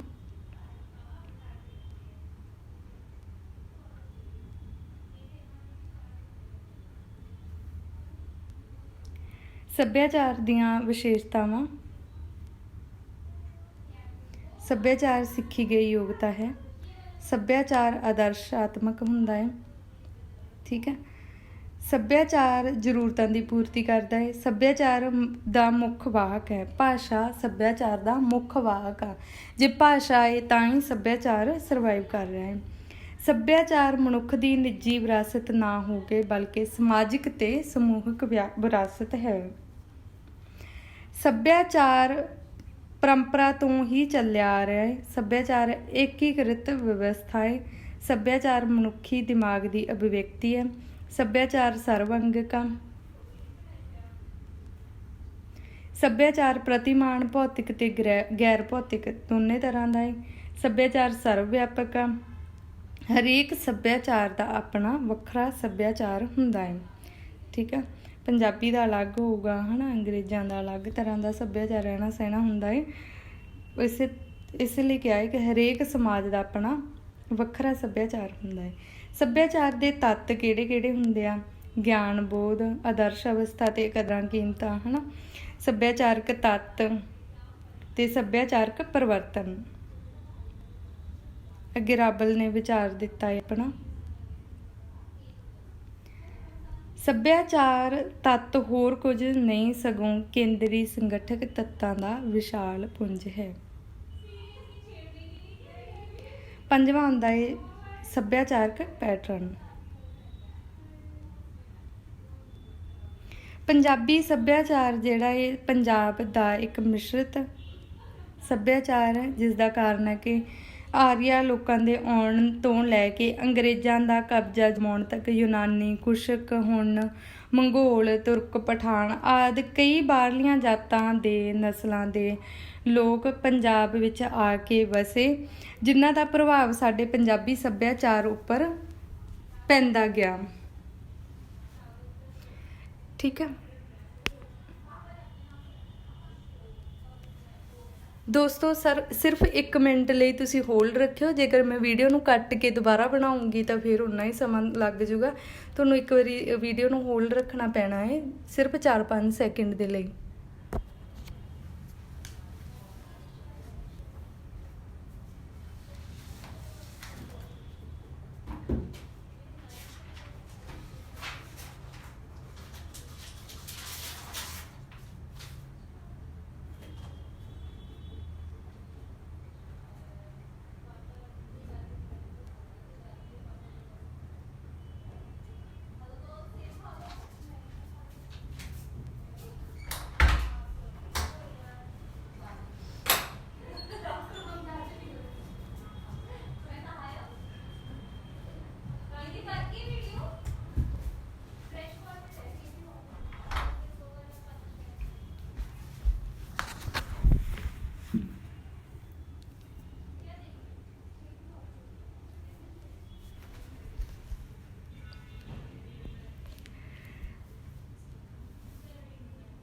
ਅੱਛਾ, ਆਪਾਂ ਪੰਜਾਬੀ ਸੱਭਿਆਚਾਰ ਬਾਰੇ ਪੜ੍ਹ ਰਹੇ ਸੀ ਹੈ ਨਾ। ਪੰਜਾਬੀ ਸੱਭਿਆਚਾਰ ਦੇ ਆਪਾਂ ਇਹਦੀਆਂ ਵਿਸ਼ੇਸ਼ਤਾਵਾਂ ਪੜ੍ਹਦੇ ਹਾਂ। ਬਾਕੀ ਸਭ ਕੁਝ ਤਾਂ ਤੁਹਾਨੂੰ ਪਤਾ ਹੀ ਆ ਹੈ ਨਾ। ਪਹਿਲਾਂ ਸਕਿਪ ਦੇ ਲਈ ਥੋੜ੍ਹਾ ਜਿਹਾ ਮਾਫੀ ਚਾਹਾਂਗੇ। ਇਹਦੇ ਵਿੱਚ ਕੀ ਆ, ਇਹਦੀਆਂ ਵਿਸ਼ੇਸ਼ਤਾਵਾਂ ਕੀ ਆ? ਪਿਆਰ ਆ, ਮਿਹਨਤ ਆ, ਬਹਾਦਰੀ ਆ, ਵਿਸ਼ਵਾਸ ਆ, ਖਾਣ ਪੀਣ, ਸੰਯੁਕਤ ਪਹਿਰਾਵਾ, ਸੰਯੁਕਤ ਪਰਿਵਾਰ, ਪਹਿਰਾਵਾ ਤੇ ਰੀਤੀ ਰਿਵਾਜ। ਠੀਕ ਹੈ, ਇਹਦੀ ਆਪਾਂ ਐਕਸਪਲੇਨੇਸ਼ਨ ਨਹੀਂ ਪੜਾਂਗੇ ਕਿਉਂਕਿ ਤੁਸੀਂ ਸਾਰਾ ਕੁਝ ਜਾਣਦੇ ਹੋ, ਆਪਣਾ ਇਤਿਹਾਸ ਵੀ ਜਾਣਦੇ ਹੋ ਕਿਸ ਤਰ੍ਹਾਂ ਮਿਹਨਤੀ, ਬਹਾਦਰੀ ਹੈ ਨਾ। ਆਪਾਂ ਇੱਕ ਇਹ ਵਾਲੀ ਪ੍ਰੋਫੈਸਰ ਪੂਰਨ ਸਿੰਘ ਦੀ ਤੁਕ ਪੜ੍ਹ ਲੈਂਦੇ ਹਾਂ। ਠੀਕ ਹੈ, ਇਹਨੂੰ ਤੁਸੀਂ ਪੜ੍ਹੋ, ਪ੍ਰੋਫੈਸਰ ਪੂਰਨ ਸਿੰਘ ਦੀ ਤੁਕ। ਅੱਗੇ ਹੁੰਦਾ ਵਿਸ਼ਵਾਸ, ਖਾਣ ਪੀਣ ਤੇ ਸੰਯੁਕਤ ਪਰਿਵਾਰ, ਪਹਿਰਾਵਾ, ਰੀਤੀ ਰਿਵਾਜ। ਅੱਗੇ ਹੁੰਦਾ ਲੋਕਯਾਨਕ ਸਮੱਗਰੀ ਦੇ ਵਿਭਿੰਨ ਰੂਪ ਤੇ ਵਰਗੀਕਰਨ। ਠੀਕ ਹੈ, ਲੋਕਧਾਰਾ ਲੋਕ ਜੀਵਨ ਦਾ ਪ੍ਰਤੀਰੂਪ। ਲੋਕ ਜੀਵਨ ਵਿੱਚ ਅਜਿਹੀ ਸਾਰੀ ਸਮੱਗਰੀ ਜਿਸ ਵਿੱਚ ਪਰੰਪਰਾ ਦੇ ਅੰਸ਼ ਤੇ ਲੋਕ ਮਾਨਸ ਦੀ ਅਭਿਵਿਅਕਤੀ ਹੋਵੇ। ਲੋਕ ਸਮੂਹ ਨੇ ਪ੍ਰਵਾਨਗੀ ਦੇ ਕੇ ਜਿਸ ਨੂੰ ਪੀੜ੍ਹੀਓਂ ਪੀੜ੍ਹੀ ਅੱਗੇ ਤੋਰਿਆ ਹੋਵੇ, ਇਸ ਨੂੰ ਲੋਕਯਾਨ ਕਹਿੰਦੇ ਆ। ਠੀਕ ਹੈ, ਉਹ ਸਭ ਲੋਕਯਾਨ ਆ। ਲੋਕਧਾਰਾ ਸ਼ਬਦ ਜਿਹੜਾ ਇਹ ਅੰਗਰੇਜ਼ੀ ਦੇ ਫੋਕਲੋਰ ਦਾ ਸਮਾਨਾਰਥਕ ਆ। ਫੋਕਲੋਰ ਸ਼ਬਦ ਦੀ ਪਹਿਲੀ ਵਾਰ ਵਰਤੋਂ 1846 ਵਿੱਚ ਅੰਗਰੇਜ਼ੀ ਵਿਦਵਾਨ ਵਿਲੀਅਮ ਜੌਨ ਥਾਮਸ ਨੇ ਕੀਤੀ ਸੀ। ਠੀਕ ਆ, ਹੁਣ 2 ਚੀਜ਼ਾਂ ਤੁਸੀਂ ਯਾਦ ਰੱਖਣੀਆਂ ਹੈ। ਇੱਕ ਤਾਂ ਫੋਕਲੋਰ ਸ਼ਬਦ ਆ ਹੈ ਨਾ, 1846 ਦੇ ਵਿੱਚ ਇਹਦੀ ਪਹਿਲੀ ਵਾਰ ਵਰਤੋਂ ਹੋਈ ਆ। ਔਰ ਇਹਦੀ ਜਿਹੜੀ ਲੋਕਧਾਰਾ ਦੀ ਅੰਗਰੇਜ਼ੀ ਦੇ ਵਿਦਵਾਨ ਵਿਲੀਅਮ ਜੌਨ ਥਾਮਸ ਨੇ ਕੀਤੀ ਆ। ਠੀਕ ਆ, ਵਿਲੀਅਮ ਜੌਨ ਥਾਮਸ ਨੇ ਫੋਕ ਤੇ ਲੋਰ ਨੂੰ ਯੌਗਿਕ ਸ਼ਬਦ ਵਜੋਂ ਪ੍ਰਯੋਗ ਕਰਦੇ ਹੋਏ ਇਸ ਦੀ ਰੰਗਤ ਵਾਲੀ ਸਮੱਗਰੀ ਨੂੰ ਫੋਕਲੋਰ ਦਾ ਨਾਮ ਦਿੱਤਾ ਹੈ। ਸਭ ਤੋਂ ਪਹਿਲਾਂ ਦਵਿੰਦਰ ਸਤਿਆਰਥੀ, ਮਹਿੰਦਰ ਸਿੰਘ ਰੰਧਾਵਾ, ਸ਼ੇਰ ਸਿੰਘ ਸ਼ੇਰ, ਗਿਆਨੀ ਗੁਰਦਿੱਤ ਸਿੰਘ, ਅੰਮ੍ਰਿਤਾ ਪ੍ਰੀਤਮ, ਵਣਜਾਰਾ ਬੇਦੀ, ਬਿਕਰਮ ਸਿੰਘ ਘੁੰਮਣ ਤੇ ਡਾਕਟਰ ਇਕਬਾਲ ਕੌਰ ਨੇ ਆਦਿ ਵਿਦਵਾਨਾਂ ਵੱਲੋਂ ਲੋਕ ਸਾਹਿਤ, ਲੋਕ ਗੀਤ, ਲੋਕ ਕਹਾਣੀਆਂ ਨੂੰ ਇਕੱਠਾ ਕਰਕੇ ਪਾਠਕਾਂ ਸਾਹਮਣੇ ਪੇਸ਼ ਕੀਤਾ ਗਿਆ ਹੈ। ਪੰਜਾਬੀ ਵਿੱਚ ਸਭ ਤੋਂ ਪਹਿਲਾਂ ਬਾਬਾ ਸਿੰਘ ਨੇ ਫੋਕਲੋਰ ਸ਼ਬਦ ਦੀ ਵਰਤੋਂ ਕੀਤੀ ਤੇ ਵਣਜਾਰਾ ਬੇਦੀ ਕੀ ਕਹਿੰਦੇ ਆ। ਔਰ ਇੱਕ ਚੀਜ਼ ਹੋਰ ਤੁਸੀਂ ਯਾਦ ਰੱਖਣੀ ਆ, ਇੱਕ ਤਾਂ ਇਹ ਹੋ ਗਿਆ ਵੀ ਫੋਕਲੋਰ ਸ਼ਬਦ ਦੀ ਵਰਤੋਂ ਬਾਬਾ ਸਿੰਘ ਨੇ ਕੀਤੀ ਆ। ਇਹ ਲੋਕਧਾਰਾ ਦੀ ਪਰਿਭਾਸ਼ਾ ਅੱਗੇ ਆਰਚਰ ਟੇਲਰ ਨੇ ਦਿੱਤੀ ਹੈ। ਜਿਹੜੀ ਆਰਚਰ ਟੇਲਰ ਨੇ ਦਿੱਤੀ ਆ, ਲੋਕਯਾਨ ਅਜਿਹੀ ਸਮੱਗਰੀ ਜੋ ਪਰੰਪਰਾਗਤ ਰੂਪ ਵਿੱਚ ਪ੍ਰਾਪਤ ਹੁੰਦੀ ਹੈ। ਮੌਖਿਕ ਰੂਪ ਵਿੱਚ ਲੋਕ ਗੀਤਾਂ, ਲੋਕ ਕਹਾਣੀਆਂ, ਬੁਝਾਰਤਾਂ, ਅਖੌਤਾਂ ਜਾਂ ਖਾਣਾ ਤੇ ਹੋਰ ਕਈ ਰੂਪ ਵਿੱਚ ਸ਼ਬਦਾਂ ਦੁਆਰਾ ਸੁਰੱਖਿਅਤ ਕੀਤੀ ਜਾਂਦੀ ਹੈ। ਇਹ ਰੀਤੀ ਰਿਵਾਜ ਜਾਂ ਕੰਮ ਧੰਦਿਆਂ ਦੇ ਰੂਪ ਵਿੱਚ ਮਿਲਦੀ ਹੈ। ਇਸ ਵਿੱਚ ਪਰੰਪਰਾਗਤ ਸੰਦ, ਪਦਾਰਥਕ ਵਸਤਾਂ, ਸਵਸਤਿਕ ਚਿੰਨ੍ਹ ਔਰ ਰੂੜ ਹੋ ਚੁੱਕੀਆਂ ਰੀਤਾਂ ਜਿਹੜੀਆਂ ਸੰਪਰਦਾਇਕ ਵਿਸ਼ਵਾਸ ਸ਼ਾਮਿਲ ਹੁੰਦੇ ਆ। ਵਣਜਾਰਾ ਬੇਦੀ ਨੇ ਹੋਰ ਤਰ੍ਹਾਂ ਨਾਲ ਦਿੱਤੀ ਆ, ਕਰਨੈਲ ਸਿੰਘ ਥਿੰਦ ਨੇ ਹੋਰ ਤਰ੍ਹਾਂ। ਇੱਕ ਚੀਜ਼ ਹੋਰ ਯਾਦ ਰੱਖਣੀ ਆ ਤੁਸੀਂ, ਜਿਹੜੀ ਕਰਨੈਲ ਸਿੰਘ ਥਿੰਦ ਆ ਜਿਹੜੇ ਉਹਨਾਂ ਨੇ ਲੋਕਯਾਨ ਸ਼ਬਦ ਵਰਤਿਆ ਹੈ ਲੋਕਧਾਰਾ ਲਈ। ਠੀਕ ਹੈ, ਇਹ ਚੀਜ਼ ਯਾਦ ਰੱਖਣੀ ਆ ਤੁਸੀਂ। ਜਿੱਥੇ ਵੀ ਲੋਕਯਾਨ ਸ਼ਬਦ ਆਇਆ ਤਾਂ ਤੁਸੀਂ ਇਹ ਸਮਝਣਾ ਹੈ ਵੀ ਉਹ ਕਰਨੈਲ ਸਿੰਘ ਥਿੰਦ ਦੀ ਬੁੱਕ ਹੋਊਗੀ। ਠੀਕ ਆ। ਲੋਕਧਾਰਾ ਦਾ ਖੇਤਰ ਜਿਹੜਾ ਬਹੁਤ ਵਿਸ਼ਾਲ ਆ। ਲੋਕ ਸਾਹਿਤ, ਲੋਕ ਕਲਾਵਾਂ, ਲੋਕ ਵਿਸ਼ਵਾਸ, ਲੋਕ ਅਨੁਸ਼ਠਾਨ, ਲੋਕ ਧੰਦੇ, ਲੋਕ ਮਨੋਰੰਜਨ ਆਦਿ ਕਈ ਤਰ੍ਹਾਂ ਦੇ ਖੇਤਰ ਆ। ਲੋਕ ਬੋਲੀ ਆ, ਹੈ ਨਾ। ਇਹ ਚੀਜ਼ ਹੁਣ ਤੁਸੀਂ ਯਾਦ ਰੱਖਣੀ, ਕਿਹੜੇ ਕਿਹੜੇ ਖੇਤਰ ਆਉਂਦੇ ਆ। ਲੋਕ ਸਾਹਿਤ ਆ ਜਾਂਦਾ ਏ, ਲੋਕ ਕਲਾਵਾਂ ਆ ਜਾਂਦੀਆਂ, ਲੋਕ ਵਿਸ਼ਵਾਸ, ਲੋਕ ਅਨੁਸ਼ਠਾਨ, ਲੋਕ ਧੰਦੇ, ਲੋਕ ਬੋਲੀ, ਲੋਕ ਮਨੋਰੰਜਨ, ਹੈ ਨਾ। ਤੇ ਹੁਣ ਤੱਕ ਪ੍ਰਾਪਤ ਸਮੱਗਰੀ ਅਨੁਸਾਰ ਲੋਕ ਧਾਰਾਈ ਸਮੱਗਰੀ ਦਾ ਵਰਗੀਕਰਨ ਇਸ ਪ੍ਰਕਾਰ ਕੀਤਾ ਜਾਂਦਾ ਹੈ। ਲੋਕ ਸਾਹਿਤ ਵਿੱਚ ਕੀ ਕੀ ਆਉਂਦਾ ਹੈ? ਲੋਕ ਗੀਤ, ਲੋਕ ਕਹਾਣੀਆਂ, ਲੋਕ ਗਾਥਾ, ਅਖੌਤਾਂ, ਬੁਝਾਰਤਾਂ, ਮੁਹਾਵਰੇ ਤੇ ਲੋਕ ਸਿਆਣਪਾਂ। ਅੱਗੇ ਆਉਂਦਾ ਹੈ ਲੋਕ ਸ਼ਬਦ ਨਿਰਮਾਣ ਤੇ ਲੋਕ ਬੋਲੀ। ਲੋਕ ਵਿਸ਼ਵਾਸ ਵਿੱਚ ਵਹਿਮ ਭਰਮ, ਜੰਤਰ ਮੰਤਰ, ਜਾਦੂ ਟੂਣਾ, ਟੋਟਕੇ, ਤਾਵੀਜ਼, ਸ਼ਗਨ, ਅਪਸ਼ਗਨ, ਪੁੰਨ ਪਾਪ। ਅਨੁਸ਼ਠਾਨ ਵਿੱਚ ਰੀਤੀ ਰਿਵਾਜ, ਵਰਤ ਤੇ ਪੂਜਾ ਵਿਧੀਆਂ, ਮੇਲੇ ਤੇ ਤਿਉਹਾਰ ਤੇ ਲੋਕ ਧਰਮ। ਲੋਕ ਕਲਾਵਾਂ ਕਿਹੜੀਆਂ ਕਿਹੜੀਆਂ ਹੁੰਦੀਆਂ ਹੈ? ਲੋਕ ਸੰਗੀਤ ਹੁੰਦਾ ਹੈ, ਲੋਕ ਨਾਟ ਹੁੰਦੇ ਹੈ, ਹਨ। ਜਿਵੇਂ ਨਾ ਲੋਕ ਨਾਟ ਉਹ ਹੁੰਦੇ ਆ ਜਦੋਂ ਗਿੱਧੇ ਦੇ ਵਿੱਚ ਨਾਟਕ ਪਰਫੋਰਮ ਕਰਦੀਆਂ ਹੈ ਕੁੜੀਆਂ, ਇੱਕ ਜਾਣੀ ਸਿਰ ਤੇ ਦੁਪੱਟਾ ਬੰਨ੍ਹ ਕੇ ਮੁੰਡਾ ਬਣਦੀ ਆ, ਜਾਂ ਫਿਰ ਨੁੱਕੜ ਨਾਟਕ ਹੁੰਦੇ ਆ, ਹਨ, ਇਸ ਤਰ੍ਹਾਂ ਦੇ। ਲੋਕ ਨਾਚ, ਚਿੱਤਰਕਾਰੀ ਤੇ ਮੂਰਤੀਕਾਰੀ। ਲੋਕ ਧੰਦੇ, ਕਿਹੜੇ ਕਿਹੜੇ ਲੋਕ ਧੰਦੇ ਆ ਜਾਂਦੇ ਹਨ? ਬਾਜੀ ਕਰਨੇ, ਇਸ ਤਰ੍ਹਾਂ ਦੇ। ਲੋਕ ਗਹਿਣੇ, ਲੋਕ ਪਹਿਰਾਵੇ ਤੇ ਲੋਕ ਖੇਡਾਂ ਤੇ ਤਮਾਸ਼ੇ। ਲੋਕ ਸਾਹਿਤ ਜਿਹੜਾ ਹੈ ਇਹ ਲੋਕ ਸਾਹਿਤ ਭਾਵਾਂ ਦਾ ਸੋਝਮਾਈ ਪ੍ਰਗਟਾਵਾ ਹੁੰਦਾ ਹੈ। ਇਸ ਦੇ ਅੰਤਰਗਤ ਉਹ ਸਾਰੀਆਂ ਆਰਥਿਕ ਕਲਾਤਮਕ ਅਭਿਵਿਅਕਤੀਆਂ ਸ਼ਾਮਲ ਹਨ ਜੋ ਕਿ ਮਨੁੱਖ ਨੂੰ ਮਾਨਸਿਕ ਤੇ ਸਰੀਰਕ ਤੌਰ ਤੇ ਸੁਹਜ ਸਵਾਦ ਦਿੰਦੀਆਂ ਹਨ। ਲੋਕ ਸਾਹਿਤ ਦੇ ਕਿਸੇ ਰੂਪ ਨੂੰ ਚਾਹੇ ਲਿਖਤੀ ਜਾਮਾ ਪਹਿਨਾਇਆ ਹੋਵੇ ਜਾਂ ਨਾ, ਪਰ ਸੁਹਜ ਸਵਾਦ ਦੀ ਤ੍ਰਿਪਤੀ ਪੂਰਨ ਰੂਪ ਵਿੱਚ ਕਰਦਾ ਹੈ। ਲੋਕ ਸਾਹਿਤ ਮਨ ਦੀਆਂ ਬਿਰਤੀਆਂ ਦੇ ਵਿੱਚ ਸਹਿਜ ਸੁਭਾਵਿਕ ਉਮਗਦਾ ਹੈ ਤੇ ਅਚੇਤ ਮਨ ਵਿੱਚ ਇਸ ਦੀ ਸਿਰਜਣਾ ਹੁੰਦੀ ਹੈ।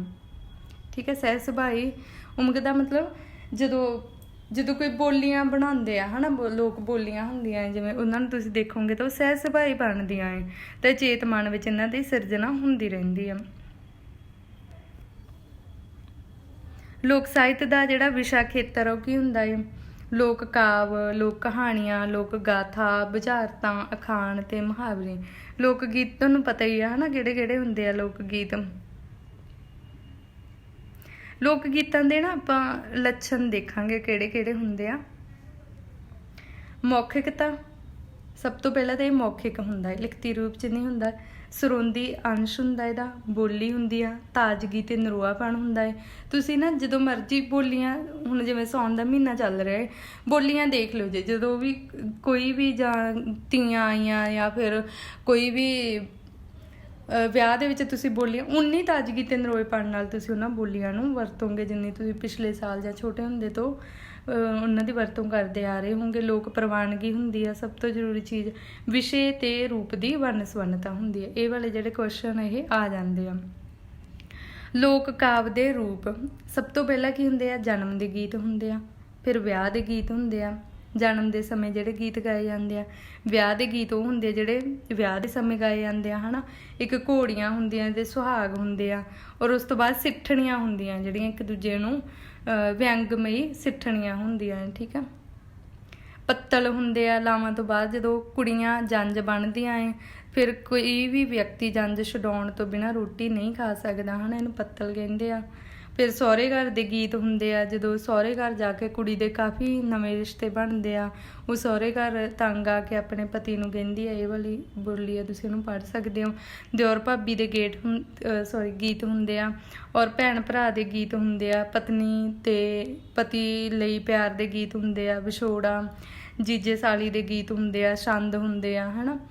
ਡੋਲੀ ਦਾ ਗੀਤ ਹੁੰਦਾ ਏ, ਯਾਦਾਂ ਦੇ ਗੀਤ ਹੁੰਦੇ ਆ। ਇਹਨਾਂ ਨੂੰ ਮੈਂ ਜ਼ਰੂਰ ਪੜ੍ਹਿਓ ਜੇ ਇਹਨਾਂ ਨੂੰ, ਤਾਂ ਮੈਂ ਇਹਨਾਂ ਨੂੰ ਇਸੇ ਤਰ੍ਹਾਂ ਸਕਿਪ ਕਰਦੀ ਜਾ ਰਹੀ ਹਾਂ, ਪਰ ਤੁਸੀਂ ਇਹਨਾਂ ਨੂੰ ਪੜ੍ਹਨਾ ਜ਼ਰੂਰ ਆ, ਕਿਉਂਕਿ ਇਸ ਤਰ੍ਹਾਂ ਹੁੰਦਾ ਨਾ ਜਿਵੇਂ ਆ ਟੱਪਾ ਹੈ ਆਪਣੇ ਕੋਲ, ਬਾਗੇ ਦੇ ਵਿੱਚ ਆਇਆ ਕਰੋ, ਬਾਗੇ ਦੇ ਵਿੱਚ ਆਇਆ ਕਰੋ, ਜਦੋਂ ਅਸੀਂ ਸੁੱਤੇ ਹੋਈਏ ਤੁਸੀਂ ਮੱਖੀਆਂ ਉਡਾਇਆ ਕਰੋ, ਹੈ ਨਾ। ਇਹ ਟੱਪਾ ਹੈ। ਇਸੇ ਤਰ੍ਹਾਂ ਹੀ ਤੁਹਾਨੂੰ ਟੱਪਾ ਇੱਕ ਦੇ ਦੇਣਗੇ, ਤਾਂ ਨਾਲ ਤੁਹਾਨੂੰ ਆਪਸ਼ਨ ਇਹ ਦੇਣਗੇ ਵੀ ਟੱਪਾ ਇਹ ਬੋਲੀ ਆ, ਢੋਲਾ ਹੈ, ਜਾਂ ਵੀ ਕੋਈ ਹੋਰ ਗੀਤ ਆ, ਹੈ ਨਾ, ਜਾਂ ਮਾਈਆ ਹੈ, ਹੈ ਨਾ। ਇਸ ਤਰ੍ਹਾਂ ਤੁਸੀਂ ਇਹਨਾਂ ਨੂੰ ਪੜ੍ਹਿਓ ਜ਼ਰੂਰ, ਤਾਂ ਕਿ ਤੁਹਾਨੂੰ ਪਤਾ ਲੱਗ ਜੇ ਮਾਈਆ ਕਿਹੜਾ, ਇਹ ਵਾਲਾ ਹੈ ਮਾਈਆ। ਅੱਗੇ ਆਉਂਦਾ ਪਸ਼ੂ ਪੰਛੀਆਂ ਨਾਲ ਸੰਬੰਧਿਤ ਗੀਤ, ਸਾਜ਼ ਨਾਲ ਸੰਬੰਧਿਤ, ਸੂਰਬੀਰਤਾ ਨਾਲ ਸੰਬੰਧਿਤ ਗੀਤ। ਠੀਕ ਆ, ਇਸੇ ਤਰ੍ਹਾਂ ਹੀ ਆਪਾਂ ਕੱਲ੍ਹ ਵੀ ਇੱਕ ਵੀਡੀਓ ਜਾਂ ਫਿਰ ਕੋਸ਼ਿਸ਼ ਕਰੂੰਗੀ ਮੈਂ ਅੱਜ ਹੀ ਇਹ ਵਾਲੀ ਵੀਡੀਓ ਵੀ ਰਿਕਾਰਡ ਕਰਾਂ, ਤਾਂ ਤੁਸੀਂ ਨਾਲ ਹੀ ਚੈਨਲ ਨੂੰ ਸਬਸਕ੍ਰਾਈਬ ਕਰਿਓ ਔਰ ਵੀਡੀਓ ਨੂੰ ਚੰਗੀ ਲੱਗੀ ਤਾਂ ਲਾਈਕ ਜ਼ਰੂਰ ਕਰਿਓ। ਔਰ ਇਹਦਾ ਜੇ PDF ਚਾਹੀਦਾ ਨਾ ਤੁਹਾਨੂੰ, ਤੁਸੀਂ ਮੇਰਾ ਟੈਲੀਗ੍ਰਾਮ ਚੈਨਲ ਵੀ ਜੁਆਇਨ ਕਰਿਓ। ਟੈਲੀਗ੍ਰਾਮ ਚੈਨਲ ਦਾ ਲਿੰਕ ਤੁਹਾਨੂੰ ਡਿਸਕ੍ਰਿਪਸ਼ਨ ਦੇ ਵਿੱਚ ਮਿਲ ਜਾਏਗਾ। ਵੀਡੀਓ ਨੂੰ ਲਾਈਕ ਅਤੇ ਸ਼ੇਅਰ ਜ਼ਰੂਰ ਕਰਿਓ। Thank you so much.